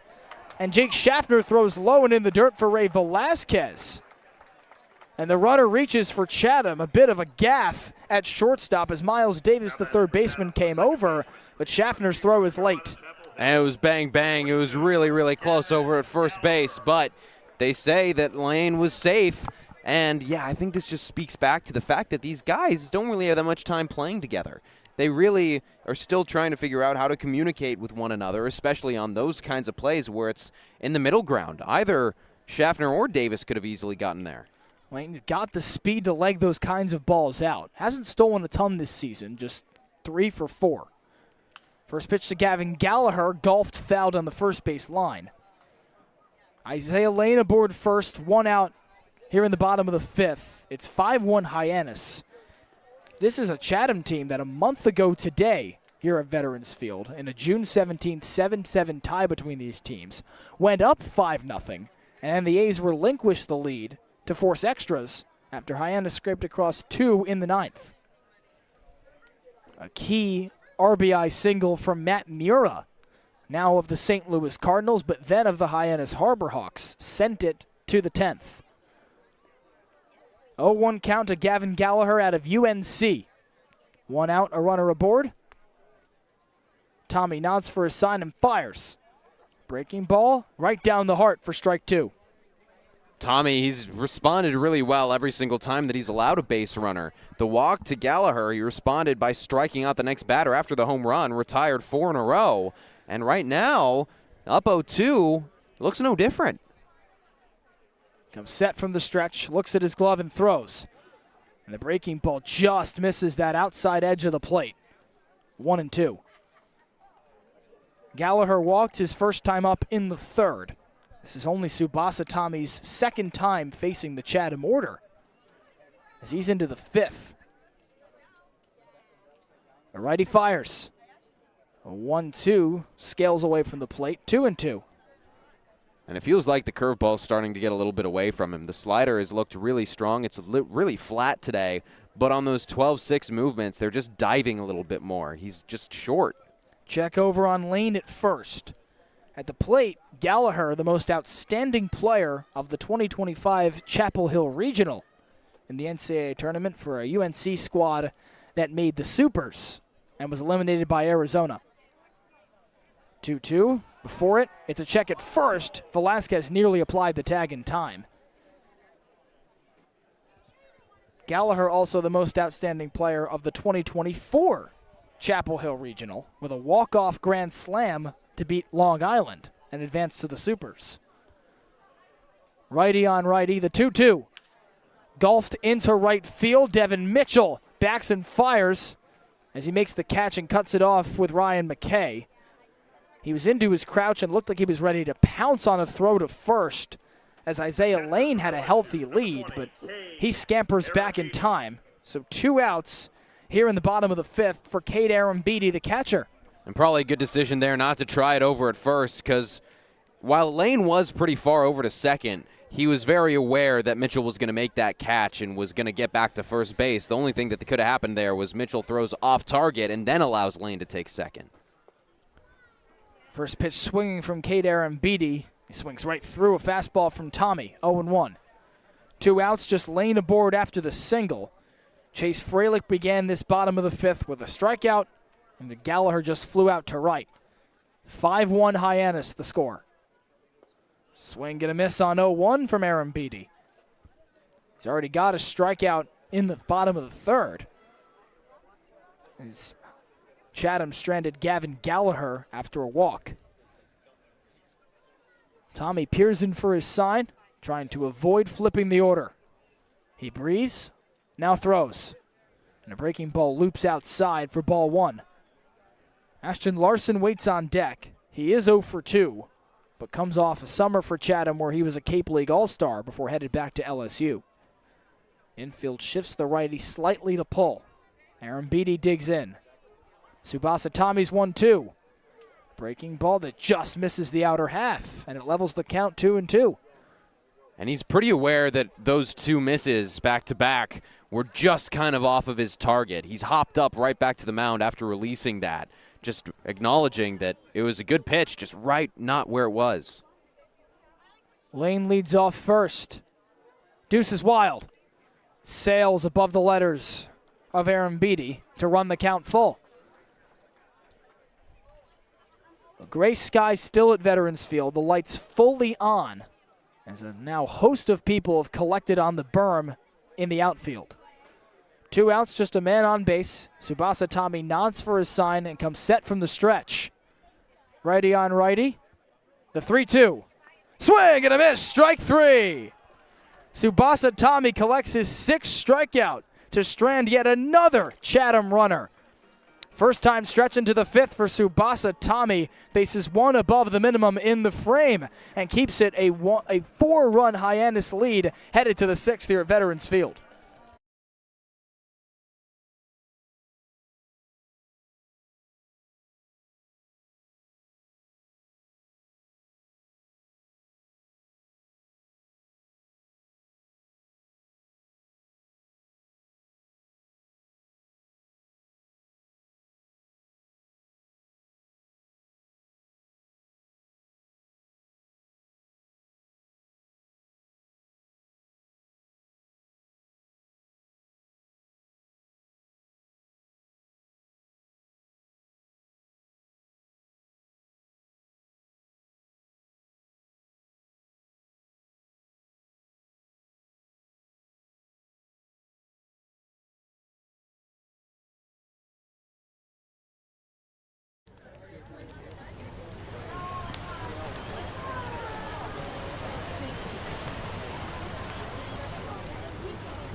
Through 5 full here at Veterans Field in Chatham. It's still 5-1 Hyannis. That 5-run top of the 4th looms large for the Harbor Hawks and fueled by a grand slam from the leadoff man, Jake Schaffner. First of the summer for Hyannis. Go along with an RBI single from Owen Prince. He's due up in this inning. 7, 8, and 9 to the plate for the Hawks to face the lefty Cam Johnson in relief of the starter Charlie Foster. It'll be the catcher Matt Chattel to take a 3rd at-bat this season as he makes his Harbor Hawks debut. Righty, lefty, righty for Mitch Carricker here to begin the top of the 6th. Some fog settling in over Veterans Field. It is moving quite quickly, though.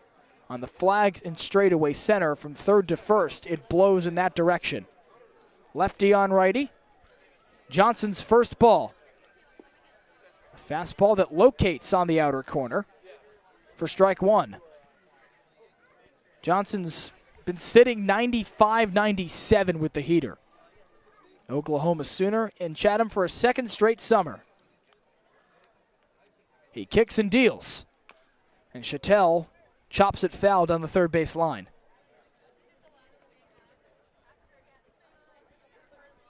Chattel making his debut, as I mentioned. Rising senior out of Rutgers. Comes up for the Vermont Mountaineers of the New England Collegiate Baseball League and replaces Stone Lawless out of Tennessee. Johnson's 0-2. Breaking ball drifts outside, 1-2. And he only played in 1 game with Vermont, so didn't have time to settle in there. Is trying to settle in quickly here, but only 1 game? That's not a lot at all to get into momentum. He's just basically coming in fresh. 1-2 thrown over the head of the catcher, Kate Aaron Beatty. And Cam Johnson a bit wild to run the count level 2-2. That was a major cross-up. Aaron Beatty did not even reach for that baseball. Had no idea it was going there. Chattel digs into the righty box. The lefty Johnson set from the stretch. He delivers. Low breaking ball clips the knees for strike 3. It's a second K of the outing for Cam Johnson, and it leads off the 6th. Go ahead. I was going to say that's a good way to start for Cam Johnson because he hit Ryan McKay to begin the last inning, his first of work. He was able to get around that, but now with no traffic on the bases, this could be a much cleaner inning for him. The lefty Owen Prince watches a first pitch fastball dip beneath his knees for ball 1. Prince has had himself a day after an 0-for-4 debut for Hyannis yesterday at Bourne. He's got a double to lead off the 3rd and an RBI single in the 4th. 1-0. Breaking ball loops outside for ball 2. Top of the 6th rather, here at Veterans Field. 1 out, no one aboard. It's 5-1 Hyannis over Chatham in a 3rd meeting of this summer between these two teams. Johnson switches to the windup, breathes, puts the mitt in his face, now fires. It goes inside of Owen Prince, but splits the catcher and the batter to get to the backstop. 3-0.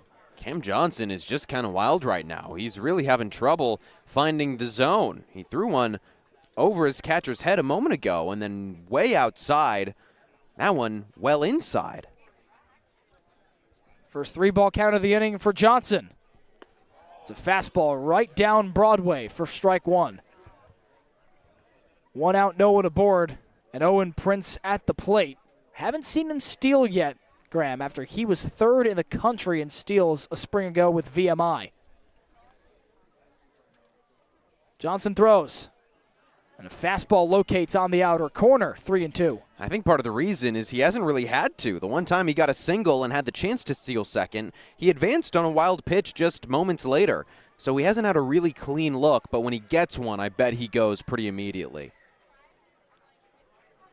Full count payoff. Chopped softly towards 3rd. Roman Martin charges, fires over to 1st in time. What a stretch from Reed Stolman. The first baseman full split for out number 1, or number 2 rather. Stallman's probably going to feel that one in the morning. That was as full of a split as you can get, and not only that, but he had to reach over with his right hand, his glove hand, to get that ball. That was just athleticism at its finest from the first baseman. Sure, Johnson will thank him for that one in the dugout. See if he can get there quickly in a 1-2-3 frame with Ray Velasquez. Takes a first pitch fastball right down the heart for strike 1. Velasquez 0-for-2 with a strikeout in this game. In the last 30 at-bats, just 2 hits, now 8 strikeouts for the Austin Peay Governor. 0-1. Breaking ball loops inside, 1-1. Top 6 here at Veterans Field. It's 5-1 Hyannis, 2 outs and no one aboard for Hyannis. Velasquez playing first and batting 9th tonight. A lefty on righty. Johnson's offering. Sorted foul down the first base side. 1 ball, 2 strikes. And for Ray Velasquez, you mentioned earlier, Graham, that it could coincide with Hyannis trying to flip around this losing streak just by needing one little thing. That's what Mitch Carricker said pregame. It could be the same thing for Ray Velasquez here, as Hyannis is already on its way to doing that. Most definitely. And for Velasquez, he's making a lot of contact tonight. 1-2. The breaking ball misses low and outside, 1-2. And they've all been those foul balls that we hear Max talk about a lot this season, where they're straight back. He's just a little bit underneath it, but he's square. He's right there. He's timed it up perfectly. It's just not on the ball. Last hit came on the 13th at Katuitt. 2 outs, no one aboard. Johnson's 2-2. Breaking ball right down the pipe. Strike 3. A couple of Ks for Cam Johnson in a 1-2-3, top of the 6th for the Oklahoma Sooner. Remains a 5-1 game in favor of Hyannis. No runs, no hits, no errors, no one left on base for the tall, hard-throwing lefty as we head bottom 6 at Veterans Field. Ava Fernandez alongside Mason Russell, one of our pitchers for Hyannis this summer. And Mason, how has it been like for you on the Cape this summer so far? The Cape has been good. It's been wonderful. The weather here is crazy good. It's a good atmosphere, a lot of good players. Competition's great, so having a lot of fun. Yeah. And you also have a secret talent. Do you want to tell the viewers what your talent is? Yeah, I guess I do. I play guitar on the side. Yeah. And I sing a little bit. You sing a little bit? Just on the side. And how have you have you been singing a lot, like your whole life? No. When did you start? Not at all. So I picked up the guitar about 2 years ago. I kind of just do it to get away from baseball a little bit, and then I would sing to myself, and the one video that I had, I was like, why not? Let's just go out and do it for the staff because we need a little talent show. Yeah. So I did that, and then I guess that's that. And yeah, that's how it started. Yeah, that's how it started, I guess. Do you have any musicians that you kind of look after for in playing the guitar or singing? Any musicians that I look after? Or who's your favorite? I really like Riley Green. I love Riley Green too. I want to see him tour so bad. Yeah. You were asked to sing the national anthem. Do you think that we're going to have a national anthem by you anytime this summer? Possible. I cannot answer that as of right now. I cannot answer that. Maybe. We'll see. We'll see. We'll see. Maybe Mason could be singing, but we'll see him pitching a lot more this summer. So. That's right. That's important. All right. Well, thank you so much, Mason, for being here. And back to you guys. Time for the top of the sixth at Veterans Field. Thank you, Ava, for that wonderful interview with Mason Russell, musically inclined left-handed pitcher from Arizona. And a first pitching change due up for Hyannis. It's not Russell, but rather a righty, Christopher Diaz, out of Florida Gulf Coast. He relieves Tsubasa Tommygram after a remarkable outing from the incoming Hawaii Rainbow Warrior. Yeah, Tsubasa Tommy was unbelievable. Went for 5 innings, the first time he's gone past 3 this season. Allowed 2 hits, 1 run, which was earned. It was a big home run from Daniel Jackson. He only walked 1, and he struck out 6. A phenomenal day for Tsubasa Tommy. Christopher Diaz will face the top of the Chatham order. Lefty, righty, lefty due up for the A's, beginning with the right fielder Ashton Larson. Diaz, out of Florida Gulf Coast, a rising junior and a native of Hialeah, Florida. 4-pitch mix with a fastball that tops at 94, slider, curveball, changeup as well. Exactly the same as the Chatham starter Charlie Foster. First pitch, lifted foul over the press box, 0-1. And there's a lot of excitement surrounding this right-hander as a potential really good reliever to come in for a bullpen that's really struggled. His first time out against Wareham on the 12th, pitched for 2 innings, didn't allow a hit or a run, didn't walk anybody, and struck out 3 batters, all while finding the zone nearly 80% of the time. Unbelievable. 19 pitches, 15 strikes to end 2 innings of work. 2 complete games as well for Chris Diaz. Both in the month of May, 6 days apart. 0-1.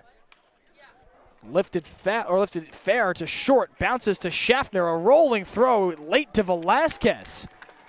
Off the end of the bat from Ashton Larson. It's an infield single for the incoming Texas Longhorn. And Schaffner, he tried to play it on a bounce or play the throw on a bounce to Ray Velasquez, but he just threw it a little short. And so it rolled, picked up some dust, and really slowed down as it got to Velasquez. I think the throw would have been on time if he flew it there a little bit further, but he was off balance, and it would have been hard to do so accurately.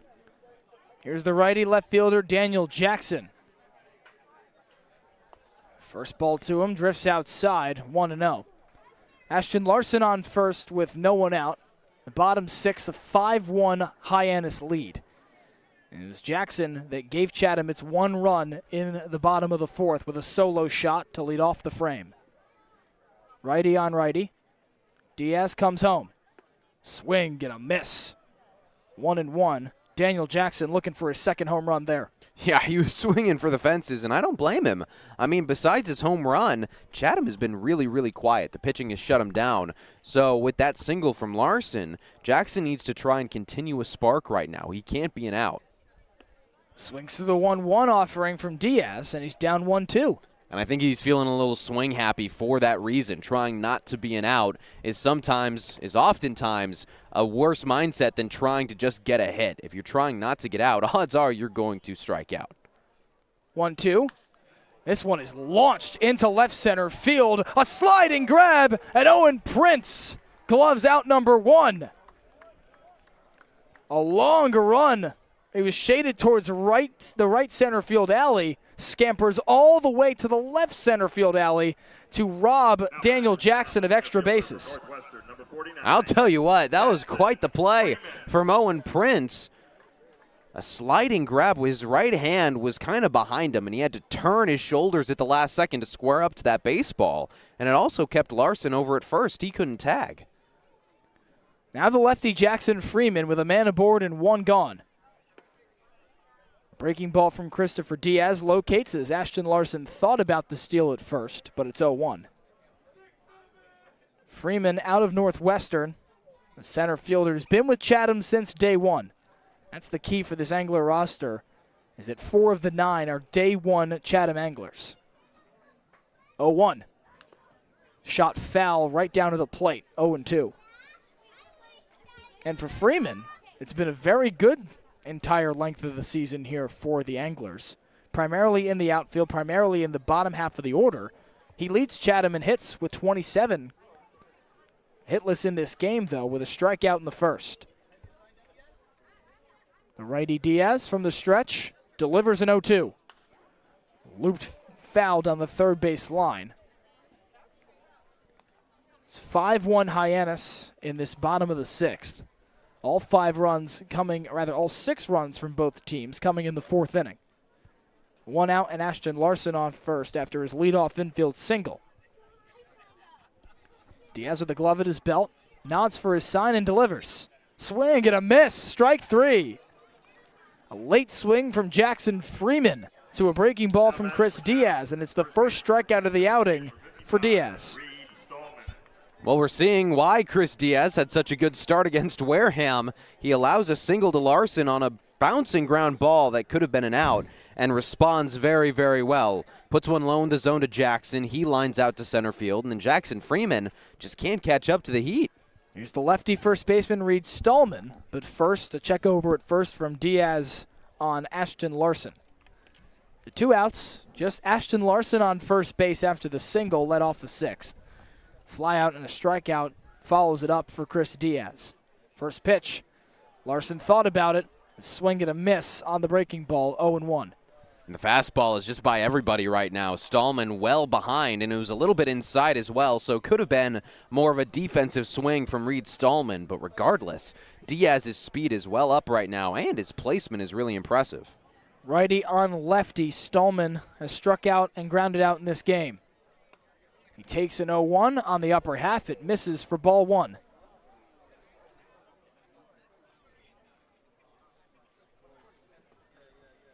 And 2 outs, just Larson on first. It's bottom of the 6th. And a single for Ashton Larson is the lone man on. 5-1 Hyannis the lead. Diaz, 0-2. He fires it high above the letters of Reed Stallman for a first ball of the count.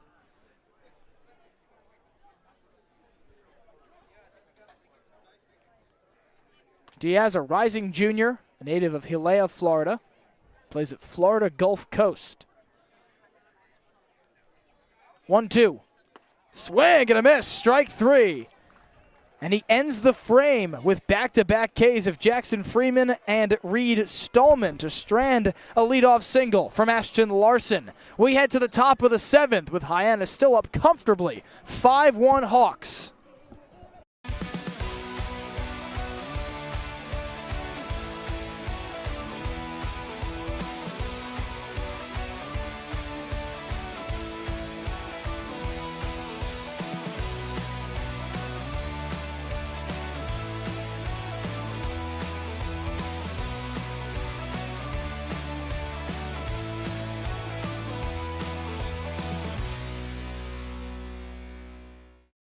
Owning a home means you can protect your family and put down roots in a community you care about.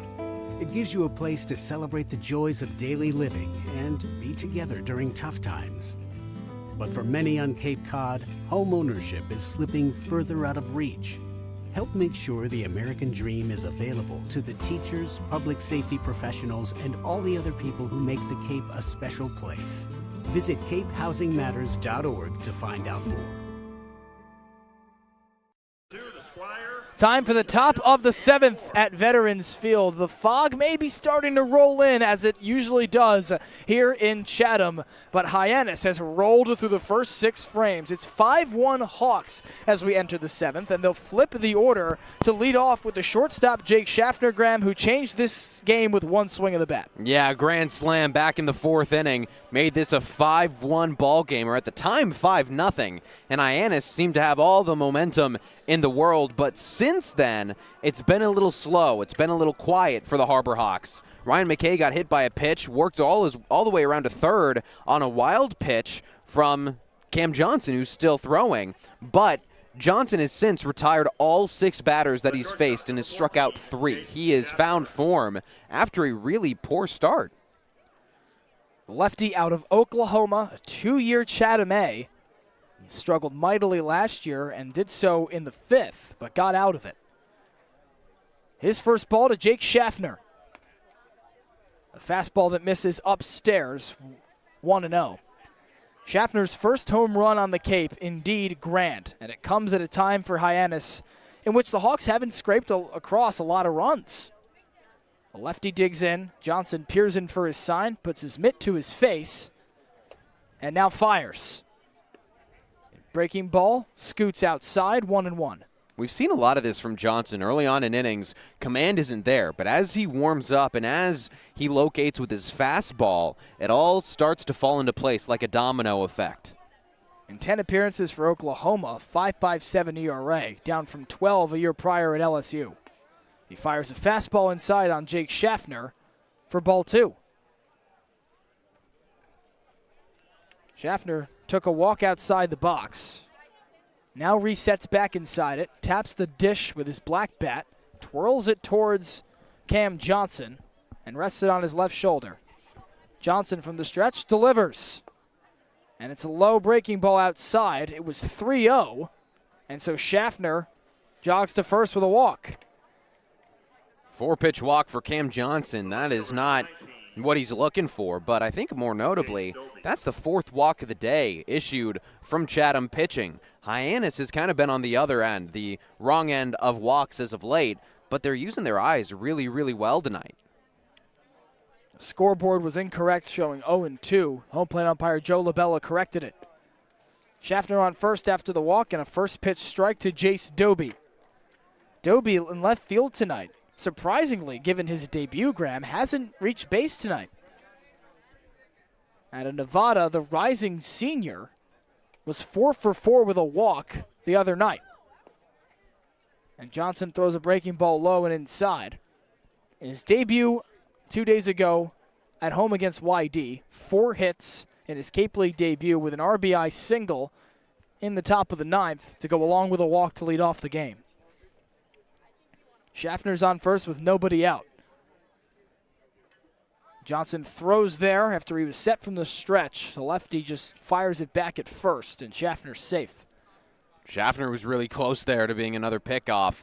Hyannis has had a couple of those this July, but to your point about Doby, after the 4 for 4 performance, he still got a hit yesterday at Bourne. It wasn't at quite the clip that it was at Pickoff attempt at first from Cam Johnson, and once again, Schaffner's back safe. It wasn't at the clip that it was against YD, but he still was putting the bat on the ball quite often. Tonight he hasn't been doing so. It's been a lot of missing, and then when he has put the bat on the ball, it's been right at an infielder. The lefty Johnson versus the righty Doby. The pitch, off goes Schaffner. Cade Arambidi pops out of his crouch, but drops the ball to the infield dirt as Schaffner takes second without a throw. First stolen base of the day for the Hawks. They stole 2 yesterday, tried to steal a 3rd, but Jeff Lugie got caught. That's a part of the game that's really been missing for them in the month of July. In June, they stole the most bases in the Cape League. In July, they've stolen the least. He's on second with no one out. Johnson looks now, throws, and it's over the head of Arambidi, and Schaffner takes off for 3rd. Couple of mishaps in a row from this battery allow Jake Schaffner to go move 90 feet away from run number 6. 3 wild pitches now on the day for Chatham pitching. 2 for Cam Johnson. it's kind of just starting to unravel. And these are the games that the Anglers have had this season. There have been a couple where they've looked like the best team in the league, and then others where they really look poor. They can't find the middle ground. It's just one or the other. Lefty on righty, 3-1. Fastball locates on the upper half, or on the upper third, 3-2. No one out, Schaffner at third. It's the top of the 7th and a 5-1 Hyannis advantage. The Chatham crowd that has really filled Veterans Field, especially on the berm in the outfield. Doby digs in. Johnson comes set from the stretch, holds the glove at his belt. He looks at third and disengages with 5 on the pitch clock. He made his initial look to first as he was under the impression that Schaffner was still there, but he wasn't. And I think the Hyannis dugout really wanting a balk there because it did look a little sketchy from Cam Johnson, but umpires say no dice. Home plate umpire Joe Labella walked over and shushed him.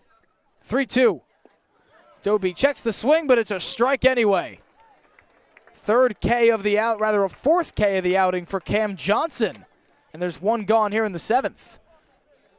And 8 overall for Chatham pitching. Can knock them about the hits that they've allowed, but they've still managed to get a lot of strikeouts, a lot of uncompetitive outs from Hyannis. Lefty Ryan McKay sets in after Doby K's up. He's got Jake Schaffner on third with 1 out. First pitch. Breaking ball dips below the knees of McKay for ball 1. In the top of the 7th, it's 5-1 Hyannis. Harbor Hawks looking to snap the Cape League's longest losing streak at 5 straight L's. Infield pinches into the second baseman McKay. A 1-0 fastball misses low and outside, 2-0. For McKay, it's an uncharacteristic hitless day, but not like it's not been recently for him. Uncharacteristic over the course of the season, where he's only got 5 hitless performances. He takes a 2-0. It skips over the catcher, Aaron Beatty. Jake Schaffner glides across home plate easily for run number 6. Yet another mishap for this battery of Cam Johnson and Cade Aaron Beatty, and it's 6-1 Hyannis. Yeah, wild pitches. They're just really coming back to bite Chatham right now. And Ryan McKay did a really good job letting Jake Schaffner know there to come right home. It skipped into Aaron Beatty and kind of bounced off of his helmet and delayed his ability to run back and get to that baseball. So Schaffner had all the room in the world. Still a 2-0 count on the lefty second baseman Ryan McKay. The lefty Johnson fires. The fastball misses outside, and it's once again a walk. Scoreboard operator once more showing 2 balls and no strikes. And it's once again back to the backstop. All these misses have been wild for Cam Johnson, but still no movement from the Chatham dugout. Number 44, Dayton LaChance. This is not unlike anything we've seen from Cam Johnson in prior stops.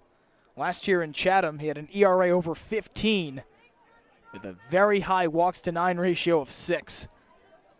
At Oklahoma, he lowered his ERA to 5.57 from a 12 ERA in just 9 innings pitched at LSU as a freshman. First pitch to Dayton LaChance, chopped towards short, forehand field from Isaiah Lane. Off-balance throw at first, and another dig out from Reed Stallman. The second full split catch at first base from the Mississippi State Bulldog for out number 2. And LaChance, it was productive. He moved over Ryan McKay. It was a pretty picture-perfect ground ball into a double play. The only saving grace was the infield grass really slowed it down, going to Isaiah Lane, so he had to charge, and the only play he had was at first. Now the righty Miles Davis out of the 5-hole. First pitch, a fastball that misses the inside corner, 1-0. McKay's on second after a walk. With 2 outs, lone man aboard. Here in the top of the 7th, Hyannis has already extended its lead 6-1 over Chatham. The lefty Johnson looks back, now fires. And the fastball locates on the knees of Davis, 1-2. Rather, it's 1-1. A level count to the third baseman out of the State College of Florida. Johnson looks and throws. Swing, get a miss. Healthy cut from Davis at the fastball from Johnson. It dials in at 93 miles per hour. 1-2, the 2 outs, and McKay on second base. 6-1 Hyannis in the top of the 7th. Johnson set from the stretch. Davis in the righty box. The pitch. Breaking ball drifts outside. It comes in and out of the mid of Kate Arambidi, and McKay scoots over to third. So 2-2 to Miles Davis, and run number 7 is 90 feet. Free passes. I mean, they've heard Hyannis all July long. Chatham with a little bit of the same issue. Got to be a bit of a release for the Hawks to see it befalling its opponent. 2-2. Fastball dials in heat at 96, but misses low to run the count full. Johnson's topped out at 97 through 3 97-mile-per-hour fastballs in his first 5 pitches. That 96-mile-per-hour heater, the closest one to it. 3-2. Shot fell right down to the plate. And Miles Davis fights it off. Really impressive fight off at that as well. Breaking ball was down in the zone and away from the right-hander, and Johnson was still able to just cue it off the end of his bat. Davis digs in, swings his bat towards Cam Johnson, the lefty, who comes set from the stretch with the glove at his belt. He fires. Swing and a miss. Strike 3.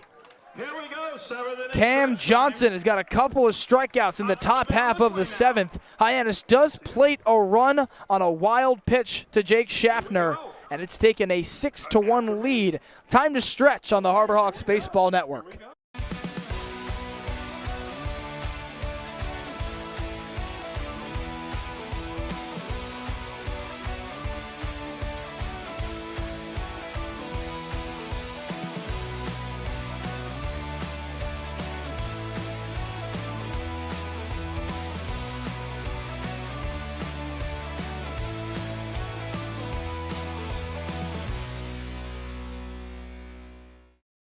Owning a home means you can protect your family and put down roots in a community you care about.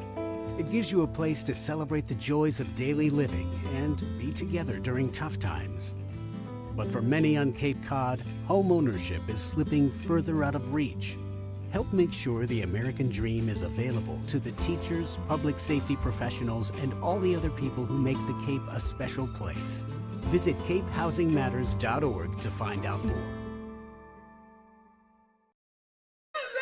Hope you got up and stretched with us here on the Harbor Hawks Baseball Network as we head bottom 7 here at Veterans Field. It's been all Hyannis tonight. The Harbor Hawks lead the Anglers 6-1. Most of those runs came off a 5-run crooked frame in the top of the 4th, fueled by a Jake Schaffner grand slam, the first of the summer for the Harbor Hawks. And Daniel Jackson responded right away in the bottom half with a homer to lead off the inning. But the Harbor Hawks get some much-needed insurance in the top of the 7th with a wild pitch from Cam Johnson, bringing across Jake Schaffner, who's had a busy night. 5, 6, and 7 due up for the Anglers as they try to lift themselves out of a 5-run deficit to Hyannis. The righty Chris Diaz still atop the bump for the Hawks after Tsubasa Tommy, the starter, stretches 5 innings for the first time all season. The righty third baseman Roman Martin digs in to begin the bottom of the 7th. The righty Diaz's first ball. It's a fastball that catches the inside corner for strike 1 at 94. Diaz coming off a very clean first inning of work. He allowed a single to Larson to lead off the inning, but then struck out 2 of his next 3. The next ball to him, a quick work from Diaz. It's a ball outside on the breaking pitch. It's a 4-pitch mix for Chris Diaz. Fastball, slider, curveball, changeup. Past time, it slid across the zone. The 1-1 is roped right to short on a hop. Schaffner fields, clutches, and fires in time for out number 1. And just like that, Chris Diaz has faced 1 above the minimum through 5 batters, with 1 gone here in the bottom of the 7th. Yeah, he looks so cool, calm, and collected. All of his pitches pretty much have located somewhere in or around the zone. And when they haven't, they've been in competitive spots where he can either tunnel them with his breaking pitches or where he can just reset and kind of get into the heads of the hitters. The lefty DH Chase Fralick digs in. 1 gone in the bottom of the 7th. 6-1 Hyannis lead. First pitch. A fastball right down Broadway for a strike. Clock's at 89 miles per hour for Diaz, who's topped out at 93 this season, but rests it right in that 90 to 92 range. Comes set from the stretch. Glove at his chest, kicks and delivers. Breaking ball, misses the outside corner. A ball and a strike. Freilich, a natural catcher out of Auburn. He's played first and caught for Chatham this season, as well as DH like he does tonight. 1-1. Swing and a miss. A healthy cut with some recoil for Chase Freilich. 1-2. Freilich's got 16 hits in 19 games. He's looking for a first homer of the season right there. Diaz is 1-2. He drifts high, sailing above the letters. 2-2. Just kind of throwing fastballs and fastballs only right now to Freilich. That's the first one that's missed well high. I wouldn't be surprised if we see a breaking ball now, starting up where that fastball finished. Righty on lefty, the pitch. Chopped right towards the mound, or rather, down the third base line. Took a deceptive bounce towards Diaz, but tailed foul down the third base line, so remains 2-2. And it was that. It was the 12-6 curve. Started right where his fastball finished, but I think Freilich kind of expected it the same way that we did. Isaiah Lane waits on deck. It's a righty. Lefty at the plate and Freilich. 2-2. Lifted right back towards us. It's out of play as it bounces in front of a fan. That was a really good chance for our first caught foul ball of the season. It was. I would have felt terrible if it happened when Max was not here. That is his dream. For those of you that are just listening for the first time, Max has probably mentioned it every time there's been a foul ball even remotely close to us about catching one. And that was a golden chance for a first tier. After all that, it's 2-2. One out, no one aboard. The pitch. Fastball just misses the outside half. Run the count full to Chase Freilich. The DH 0 for 2 with a strikeout last time up in the fifth. This is just Chatham's third time through the order in the bottom of the seventh.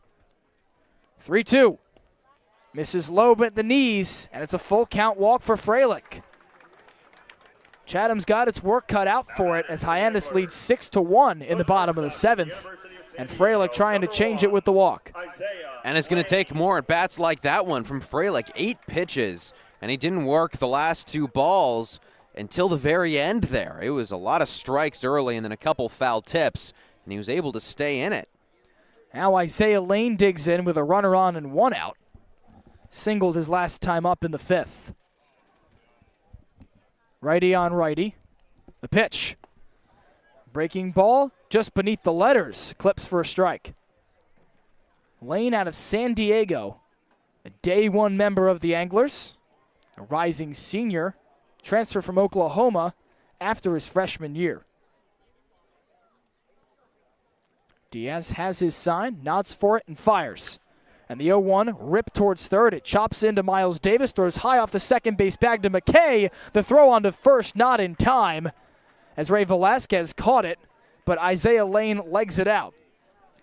So he reaches on the fielder's choice, and a 5-4 put out at second for out number 2. That was a really good play from Ryan McKay, keeping the foot down on a high throw from Miles Davis. I thought for a second his foot came off the bag before he got the baseball, and that would have allowed Freilich to be safe. Difficult hop off the infield grass. It kind of skipped in to Miles Davis at third.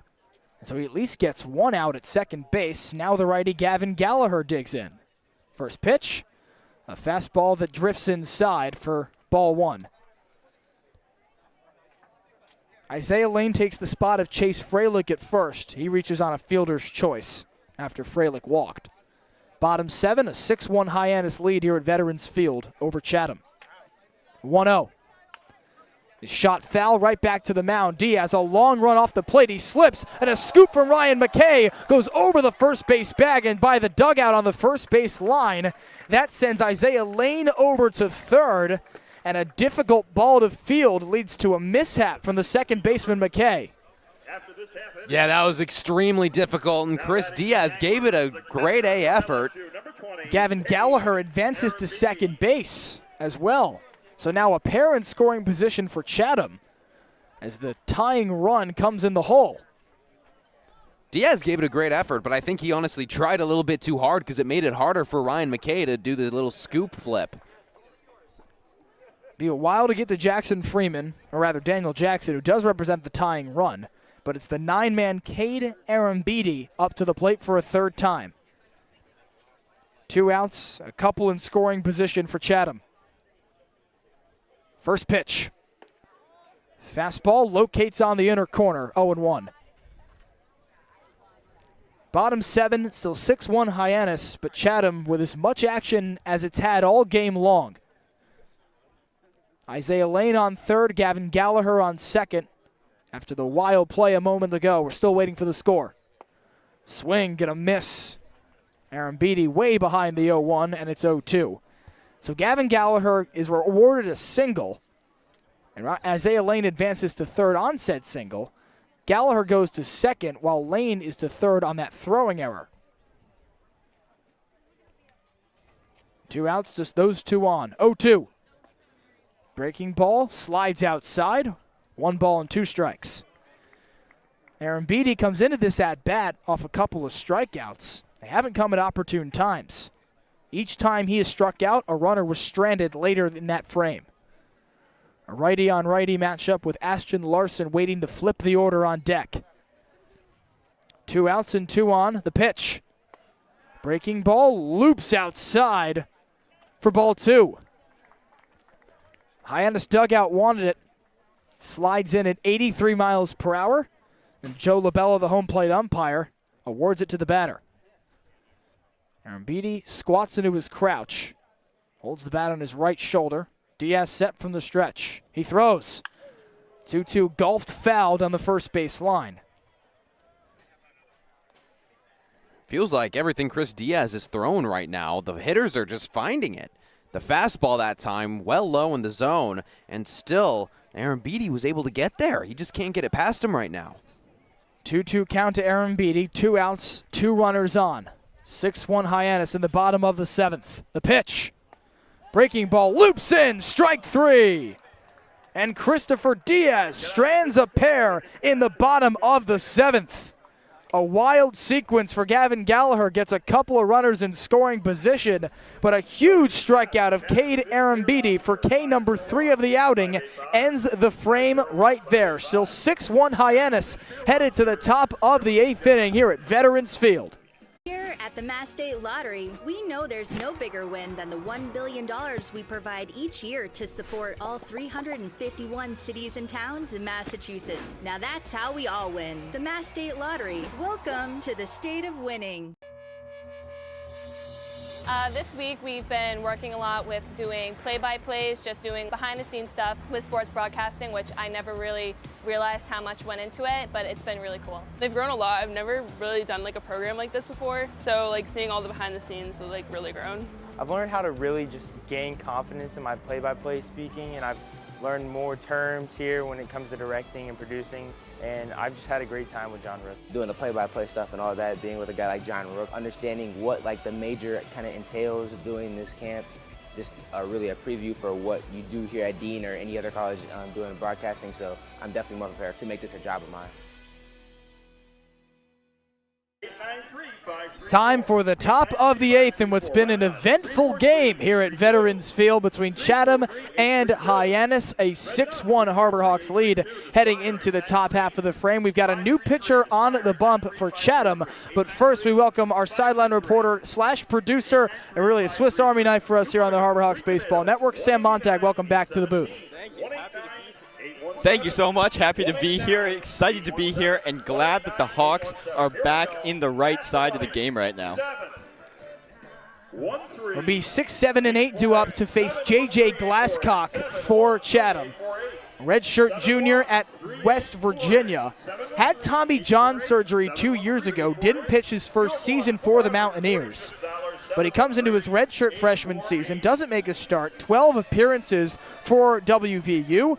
records a 7.50 ERA in just 6 frames of work. So another guy, Graham, kind of like Hunter Dietz on Hyannis, who's only pitched an inning and 2/3 in his career and hasn't seen a ton of time coming into his Cape League tenure. Yeah, and it puts a lot of pressure on the pitchers because you know that you haven't had that many chances in collegiate baseball, and so this is a great chance to get those reps, and not only get those reps, but get the best types of reps that there are. ERAs in college baseball is pretty well inflated because of the metal bats. Here, this is the time where scouts can compare your numbers to pro pitchers because the metal bat, or the wooden bat in the Cape League, doesn't allow for those big hits. 6-hole Devin Mitchell. And the righty takes a first pitch breaking ball and clips for a strike. Mitchell up for a fourth time. He's only recorded one at-bat with a couple of walks to begin his outing. 0-1 is looped high in the air on the infield. Everyone called off, but Reed Stallman, the first baseman, the one to make the out. And he's not going to help out a lot there, but Devin Mitchell, one of those guys that you're not going to see a lot in the box score because they're just walks. But walks mean base runners, and base runners mean runs. So Devin Mitchell really having a good outing for this team so far tonight. Anytime that you reach base more than once in a game, you're going to have a good night. And Devin Mitchell is doing just that tonight. 1 out and no one aboard for J.J. Glasscock as Matt Chattel digs in. First pitch breaking ball misses the inside corner to the catcher, 1-0. It ends the day for Cam Johnson, who relieved the starter Charlie Foster for 3 innings of work. He strikes out 5, and a 1-0 pitch misses low at the knees of Chattel. Strikes out 5 across those 3 innings, but does allow another run to come home for Hyannis in an outing, Graham, marred by free passes. Glasscock from the windup fires a 2-0. A breaking ball loops in for strike 1. Yeah, 5 walks, 2 hit batsmen, and then a big handful of wild pitches and pass balls to go along with it. It's been the pitchers that have just really struggled, but also 2 errors on the infield. 2-1. Scoops low, and it's 3-1. And that's how these Hawks have gotten in front tonight. They've taken advantage of those errors and those free passes. They haven't done that a lot in this 5-game stretch, so to see them finally doing it, finally taking advantage, that's what's going to give them the edge as we approach the All-Star break. 3-1. Nearly hits Chattel, who shuffles out of the way, but it's a 5-pitch walk for J.J. Glasscock. The center fielder, number 3. So a pop out for Devin Mitchell, and a walk issued by J.J. Glasscock to begin the top of the 8th. 6-1 Hyannis the score. With 1 out, here comes the fog. Rolling in very quickly from third to first, as that's the way the wind blows on the flag in straightaway center. Lefty center fielder Owen Prince swings and tips the first ball into the mid of Arambide. A bit shaken up as he takes a walk outside the lefty box. The home plate umpire Joe Labella with courtesy to hand the ball to the pitcher Glasscock. Lefty, lefty, righty for manager Dennis Cook of Chatham. Charlie Foster started the game with 4 innings. Lefty Cam Johnson with an up and down 3 innings in relief. And a 5-run Hawks lead here in the top of the 8th. Owen Prince has been a big reason for that, with a double in the 3rd and an RBI single to get the scoring started in the 4th.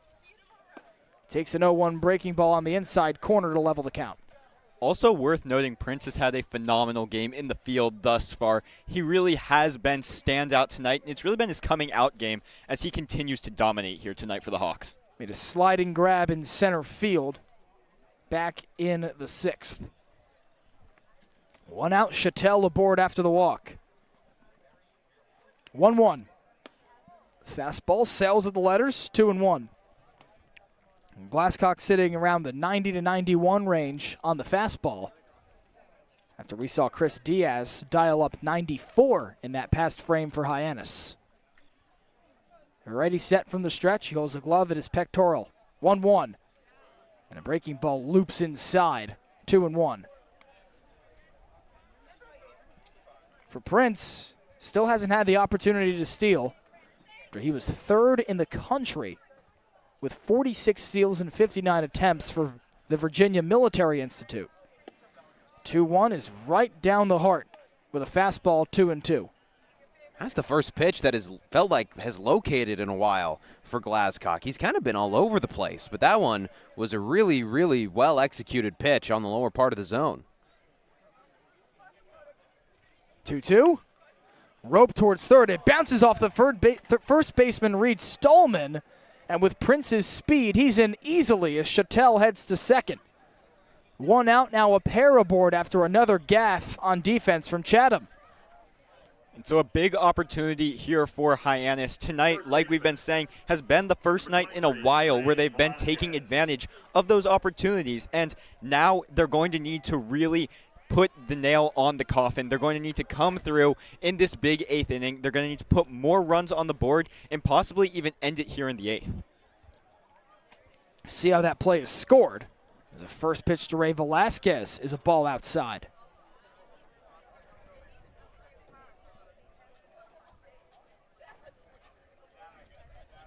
Glasscock started in the windup, now switches to the stretch. He looks at Chattel at second, now comes home. Velasquez with a big swing and a miss on the breaking ball, 1-1. Officially an error on the first baseman, Reed Stallman, as expected. It was a hard ground ball, but it ricocheted off of his chest as he tried to glove it. Prince with blazing speed to leg it out.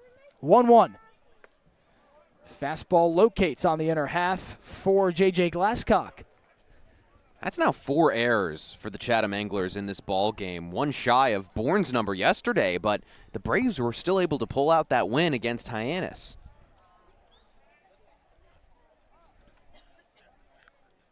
1-2. Swing and a miss, strike 3. Velasquez chases a low breaking ball outside, and 2 gone here in the top of the 8th. And Graham, you mentioned the many errors that the Harbor Hawks have been on the positive side of. The reason why they've really been able to pull ahead here tonight is because they've taken advantage of those and they haven't left as many runners on base. That's largely thanks to Jake Schaffner, who hit that grand slam. But just those 3 runners alone, that's huge for the Hawks in helping them pull ahead. First pitch to Jake Schaffner. Breaking ball that locates on the inner half. Well, Jake Schaffner, if you're going to pick an MVP, might be him tonight. Hit by pitch in the 3rd, grand slam in the 4th, a walk last time up in the 7th. 0-1.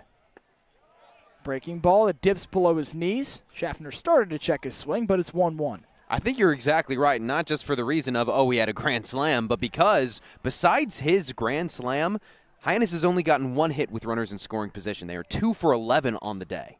1-1. Sails above the letters, 2-1. And for Schaffner, Sam, this is more of what we're used to from him after he missed 8 games and didn't skip a beat in terms of his plate approach, but took a while to get back. 2-1 first.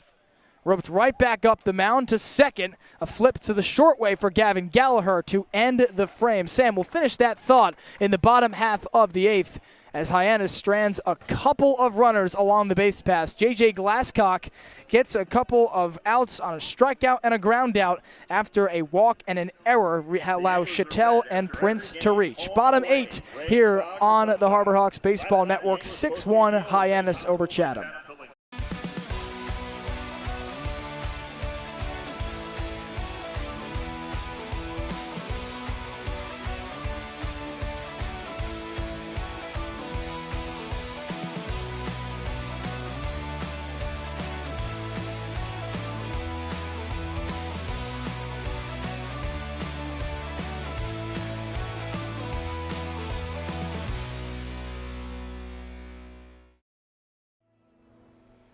Your future begins at Dean College. Make a difference.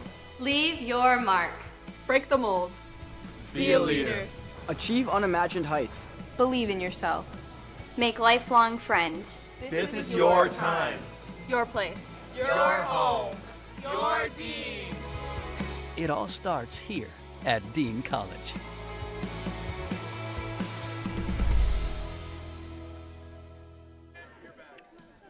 Time for the bottom of the 8th here at Veterans Field in Chatham. The fog may be beginning to roll in, but Hyannis has been rolling since the first inning of this game. Couple of scoreless frames between these sides, then a 5-run explosion from the Hawks in the top of the 4th. Chatham gets one back with a solo shot of Daniel Jackson to follow up Jake Schaffner's grand slam, and Hyannis plated across the insurance run in the 7th, Schaffner scoring for a second time.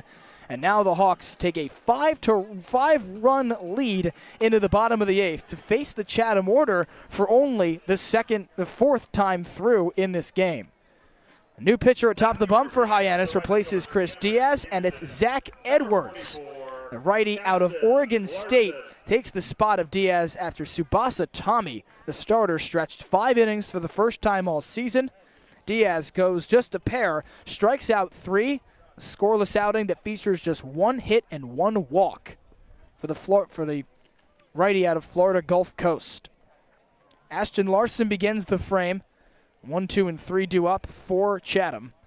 All 3 outfielders in a row. First pitch. A fastball chopped right over the mound. Baltimore chop gets to Jake Schaffner, who gloves with the forehand and fires to first off balance for out number 1. And that's the 3rd or 4th time tonight alone that we've seen Jake Schaffner really come through in a clutch situation in the infield. Obviously, his offense has been on point tonight with that homer as well as that single, but it really has been his defense that's also shined tonight. That his 4th play, charging in, not a lot of time, and just so much composure in a tough situation. Daniel Jackson slices the first pitch foul down the first base side. Jackson responded immediately to Jake Schaffner's grand slam in the top of the 4th with a solo shot of his own to deep straightaway right center field. 0-1. Edwards just misses that inside corner with a breaking ball at 72 to level the count, ball and a strike. Zach Edwards has a 3-pitch mix. Fastball, curveball, change. Goes to the off speed here, and Daniel Jackson skies it foul down the first base side. And both of these fouls have really been big league pop-ups, if you want to use that term. Daniel Jackson, during BP especially, was killing pitches outside the yard, and he continues to do so here. He's making good contact. Luckily for Edwards, though, he's placing them just correctly, so he's messing up Jackson's timing just slightly. Righty on righty, the pitch. Another slice foul ball down the first base side. Jackson, not someone that's not used to hitting home runs, for lack of a better phrase. He'll participate in the home run contest at the All-Star Game at Red Wilson Field this upcoming Saturday. The 3rd home run of the season for Jackson. The 1-2 pitch drifts outside, 2-2. Fastball at 95 for Edwards. That's right where that pitch sits for the rising sophomore out of Oregon State. On with a slider at 85-87 and a changeup at 86-88. 2-2. Swing and a miss, strike 3. First K of the outing for Zach Edwards is the 2nd out of the 8th. And the pitching tonight for Hyannis has been as good as Coach Carricker could have hoped for. Starting with Tommy with an incredible outing, and then both of his relief men, Diaz and Edwards so far, have just been showing out. It's been the type of pitching that we saw at the beginning of the season for the Harbor Hawks, and it's so good to see it back. A lefty center fielder, Jackson Freeman. Edwards was set from the windup, but he disengages momentarily. Pitch clock at 8. Now he fires. A fastball drifts inside, 1-0. 10th strikeout of the night for Hyannis pitching. 6 from Tsubasa Tommy, 3 from Christopher Diaz, 1 from Edwards. 1-0 pitch skips away from the catcher Matthew Chattel. Freeman barely moves, and it's 2-0. And it's not necessarily surprising because the strikeout pitchers have been out in full force tonight for Mitch Carricker. We talked about Tommy and Chris Diaz, but Zach Edwards is as good as those two. 2-0. He's roped right back off the mound. A sliding Schaffner makes the grab just shy of center field, spins and throws to complete the 1-2-3 frame. Jake Schaffner asked for 2 putouts to flank a strikeout of Daniel Jackson. Zach Edwards strides to the dugout with confidence after a 1-2-3 bottom of the 8th. We head to the top of the 9th. Hyannis leads Chatham 6-1 here at Veterans Field. If you can dream it, if you can cruise in it, if you can summer in it, fish from it, or take it for a day at the beach, we can protect it. The Baldwin Group, protecting the possible. There hasn't been a ton of training when it comes to bat speed or products for players to be able to train bat speed.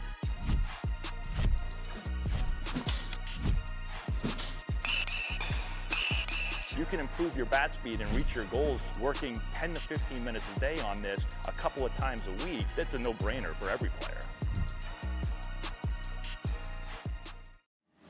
Cape Cod 5 is proud to be the official banking partner of the Cape Cod Baseball League. Cape Cod 5 offers a broad range of financial products and services tailored for every stage in your financial journey. Reach out to us. We're here to help. Just 3 outs remain for Hyannis to further its 6-1 advantage over Chatham here at Veterans Field.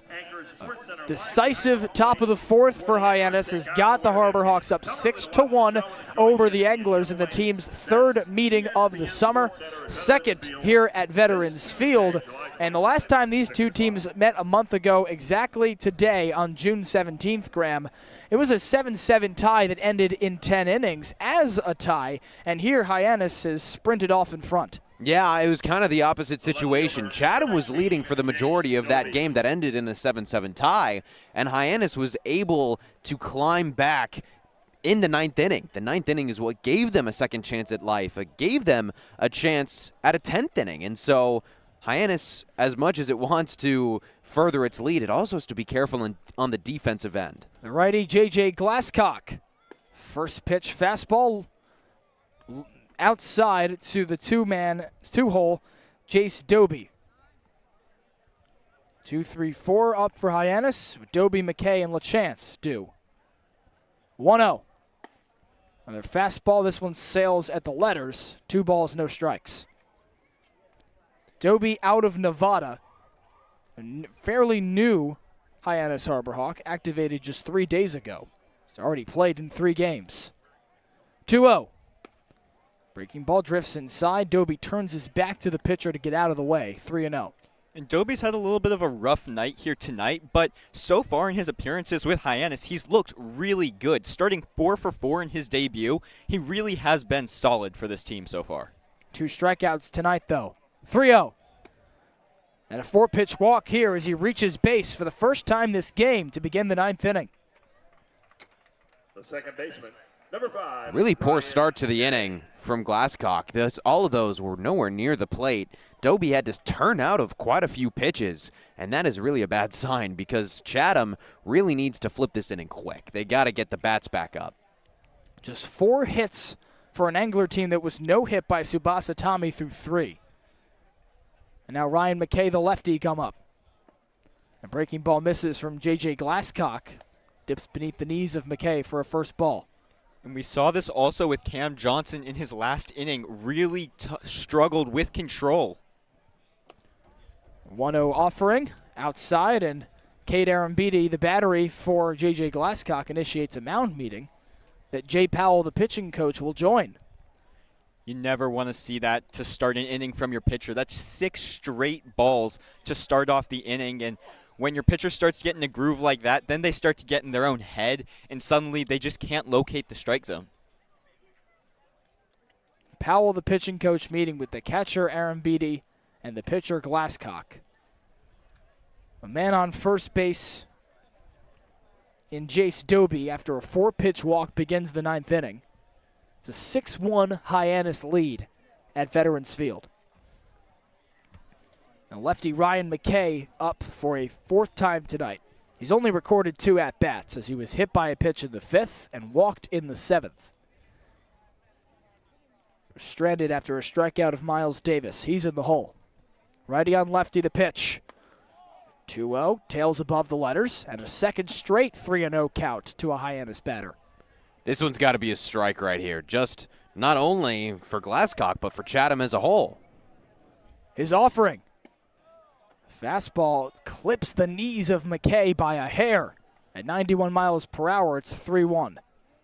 And taken the whole way. McKay was not going to lift that bat off his shoulder until Glasscock showed him a strike. 3-1 pitch. Chopped foul down the third base line, and it runs the count full. And I don't know if I love that swing by Ryan McKay right there. After a pitcher starts with 7 straight balls, typically you want to give them a little time to make sure that they can find the strike zone. And that one there did look a little high on McKay, so more of a defensive swing rather than offensive, which is where he wants to be. 3-2, off goes the runner. Sails high as McKay walks. And there's a couple on with no one out in this top of the 9th against J.J. Glasscock. The catcher, Cade Arambidi, sprung out of his crouch as Jace Doby got a good jump off of the first base bag. But J.J. Glasscock rendered it insignificant with his 8th straight ball to begin this 9th inning. And now Dayton LaChance digs in. The cleanup hitter's got 3 strikeouts to go along with a ground out in this game. First pitch to him. A fastball that misses the upstairs half of the zone, 1-0. That's 3 now that have all missed high from Glasscock. He has to get that pitch control down, and he has to finish his motion. He can't keep leaving it up like that. And 9 straight balls. The pitch sliced foul, and he gets himself a strike, but only because Dayton LaChance gave it to him. Level counts to the former member of McLennan Community College in Waco, Texas. LaChance, an incoming transfer to Oklahoma. Glasscock of West Virginia. He fires a ball above the head of his catcher, and each runner advances. Doby to third, McKay to second after an errant pitch from J.J. Glasscock. And while that one did clearly slip from Glasscock's hands, it could not have come at a worse time for him. That's now 10 balls that he's thrown in this inning alone. It's his 3rd batter. Suddenly he has runners on both second and third with no outs. He really couldn't have put himself in a worse situation to start off this 9th inning. Only early warm-up in the Chatham bullpen on the third base line. 2-1.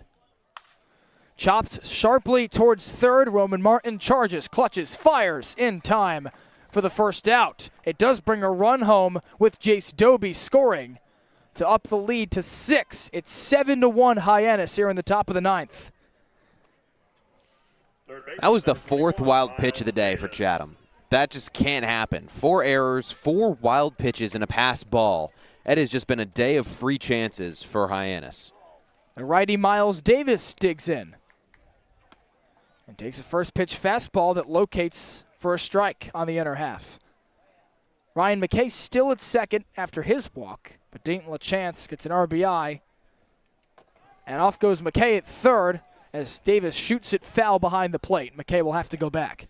And another mistake there by Glasscock. Didn't even look over at McKay. McKay had already left by the time that Glasscock started his motion. And as a pitcher, you always have to be aware. They say focus on the batter, but once you reach this level of baseball, you have to be aware of everything going on. And just a lapse in judgment there by Glasscock. Righty on righty, the 0-2. Sails above the letters of Davis, who barely moves, and it's 1-2. Infield's got the shift on Davis, heavily to pull as the second baseman shaded on, nearly on the other side of the bag. It's Gavin Gallagher. McKay stands on the base. 1-2. Shot foul to the backstop. Miles Davis with 1 out and a man aboard. Now 7-1 Hyannis here in the top of the 9th after Dayton LaChance made a productive ground out. Davis squats into his crouch. Angles the bat high above his right shoulder. Glasscock from the stretch delivers, but before he does so, turns and fires back to Gallagher at second as McKay jogs back in safely. The front door is closed. Miles Davis, a lefty, and we already saw McKay take off once, so he is very much so a threat right now to steal. Righty on righty. Glasscock looking back at second, and now delivers. Swing, get a miss. It's a strikeout from J.J. Glasscock of Miles Davis. A healthy cut of a fastball high at the hands, and it's a big second out here in this 9th. And that's just a great example of a pitcher using his misses to his advantage. A couple curveballs that were really high and just missed the zone entirely. To get the strikeout, he goes to the high fastball, a pitch that if it were the curve would have been right down the middle. And as a result, Davis was well behind. Now an 11th strikeout of the game for Chatham pitching. A healthy cut at the first offering to Devin Mitchell. Chatham's still getting a lot of strikeouts. That's going to be something that Hyannis will have to work on, but they've done such a better job of not leaving runners on that they just hold such a commanding lead right now. Off goes McKay on a late jump. Aaron Beatty doesn't even move out of his crouch as McKay swipes third base. And I love the Hawks still being aggressive in this 9th inning. It doesn't matter that they're up 6. You're always in it until the very end, and I love seeing McKay be so aware and aggressive right there. 1-1. Sails above the catcher, Aaron Beatty, tails all the way to the backstop. McKay chugs across home plate, and Hyannis is pouring it on. 8-1 Harbor Hawks, as Chatham has given Hyannis 2 runs in this 9th. The Hawks still have not had a single hit in this 9th inning yet. The only contact that's been made has been a little ground out to third base, but thanks to all of these errors and mistakes made by the Anglers, they've just been able to take advantage, which is something they haven't done recently. Devin Mitchell still at the plate, ahead 2-1. The pitch. Swing, get a miss. Tip back, or rather, not tip back into the mitt. He's missed the ball entirely. 2-2. 2 outs, bases clear after McKay stole third and then swiped home plate on the wild pitch from J.J. Glasscock. 2-2 offering. Tails inside with the breaking ball. Runs the count full. Hyannis up 8-1 now with this top of the 9th, yielding 2 runs for Hyannis, thanks to a pair of wild pitches for Chatham.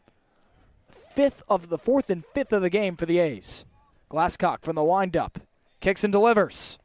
It skips into Aaron Beatty. It's called strike 3.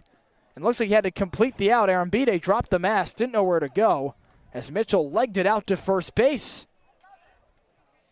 What's going on here? And a great job being aggressive and aware there by Mitchell. Dropped third strike. It was called strike 3 on the check swing, but Aaron Beatty, who's had a rough game behind the plate to say the least, unable to locate the ball. Great awareness there by Mitchell, able to understand his surroundings, and as a result, he'll get to first on the drop third strike. So Mitchell given another free pass. One of the first we've seen this season. First pitch to Chattel. It's lifted high in the air to right field.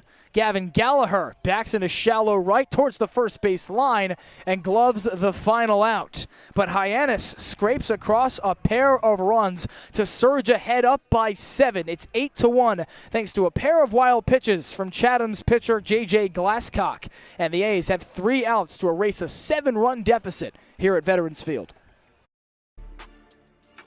You can make any bat feel lighter by adding a velo puck knob. Instead of having to go get a whole entirely new bat, you can simply add the puck to it. Players can use this with any bat. It's basically going to shift the weight of the bat a little bit more towards the hands. Players are able to hit the ball a lot harder just by simply adding the puck on.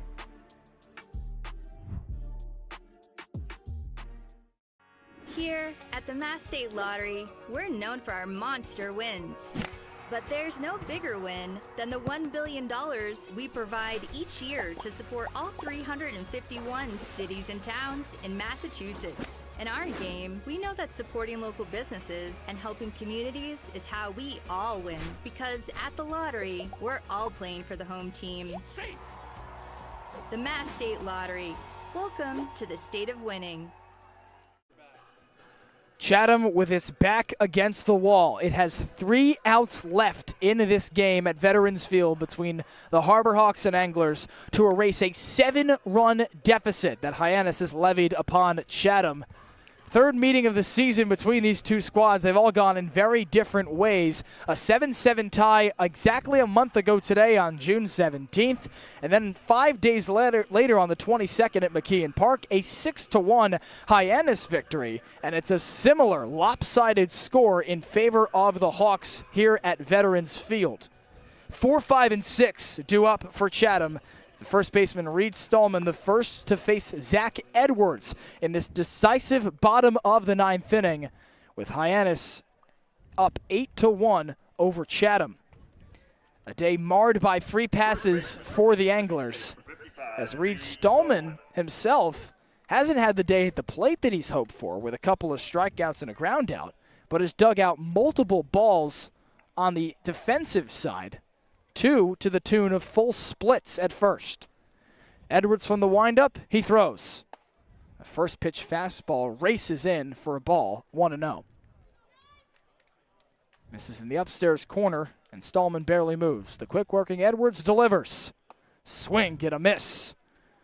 A ball and a strike to Reed Stallman out of Mississippi State. Mentioned those 2 strikeouts. Both of them have been swinging with cuts like that. Nobody out, nobody on, the 1-1. Fastball tails outside, 2-1. 3 pitches, 3 fastballs. Looks like Edwards is just going with the Blue Bayou pitch right now, trying everything he can to have a quick one. 95 on the clock for the rising junior from Oregon State. 2-1.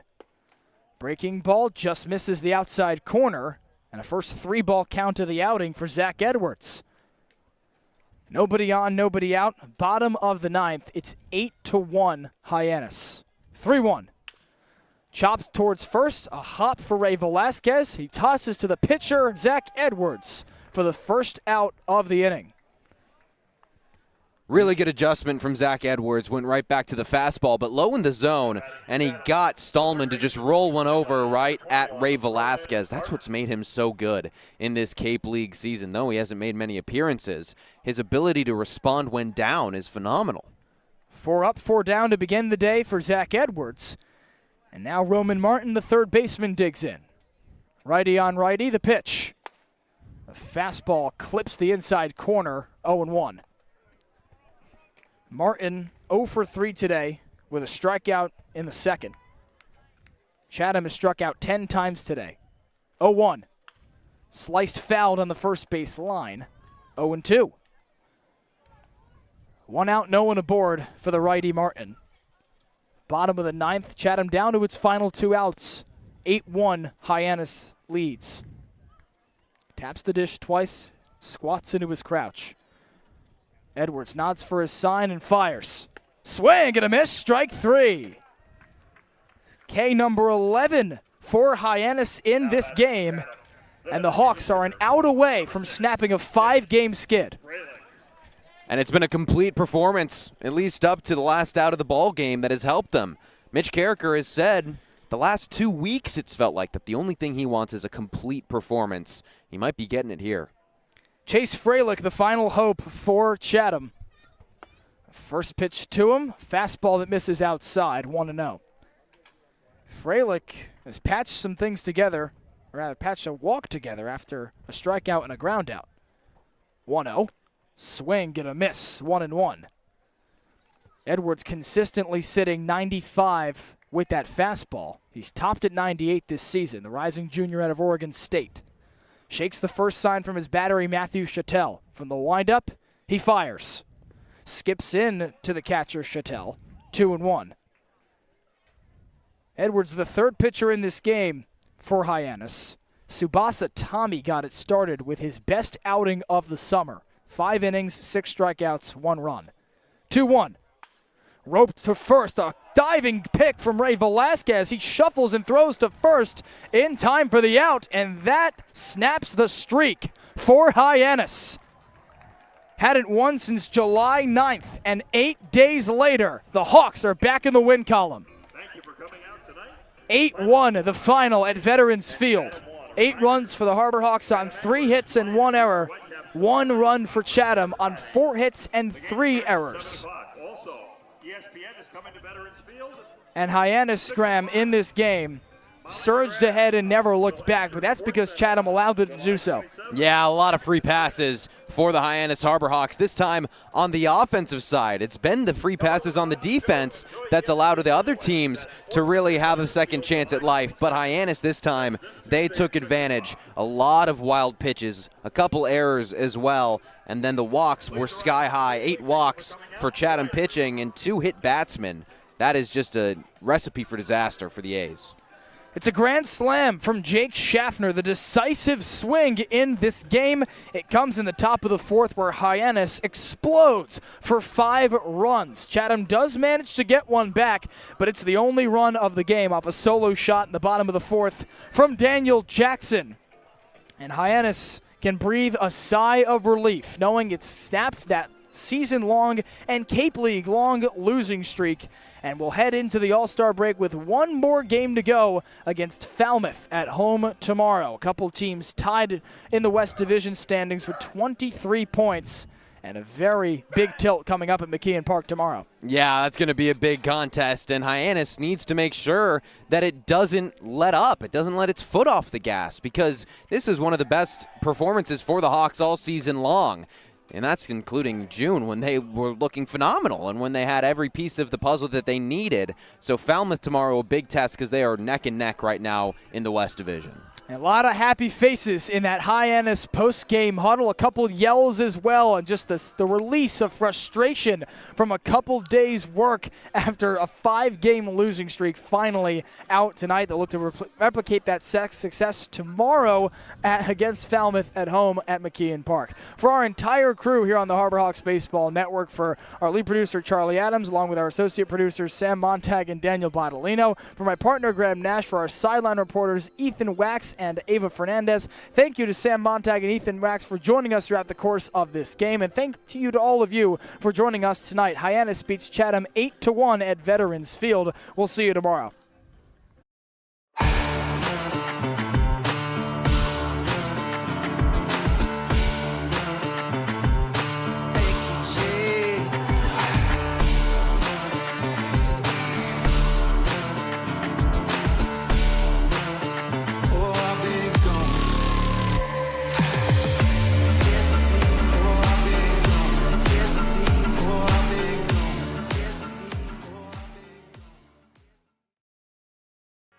Here at the Mass State Lottery, we're known for our monster wins.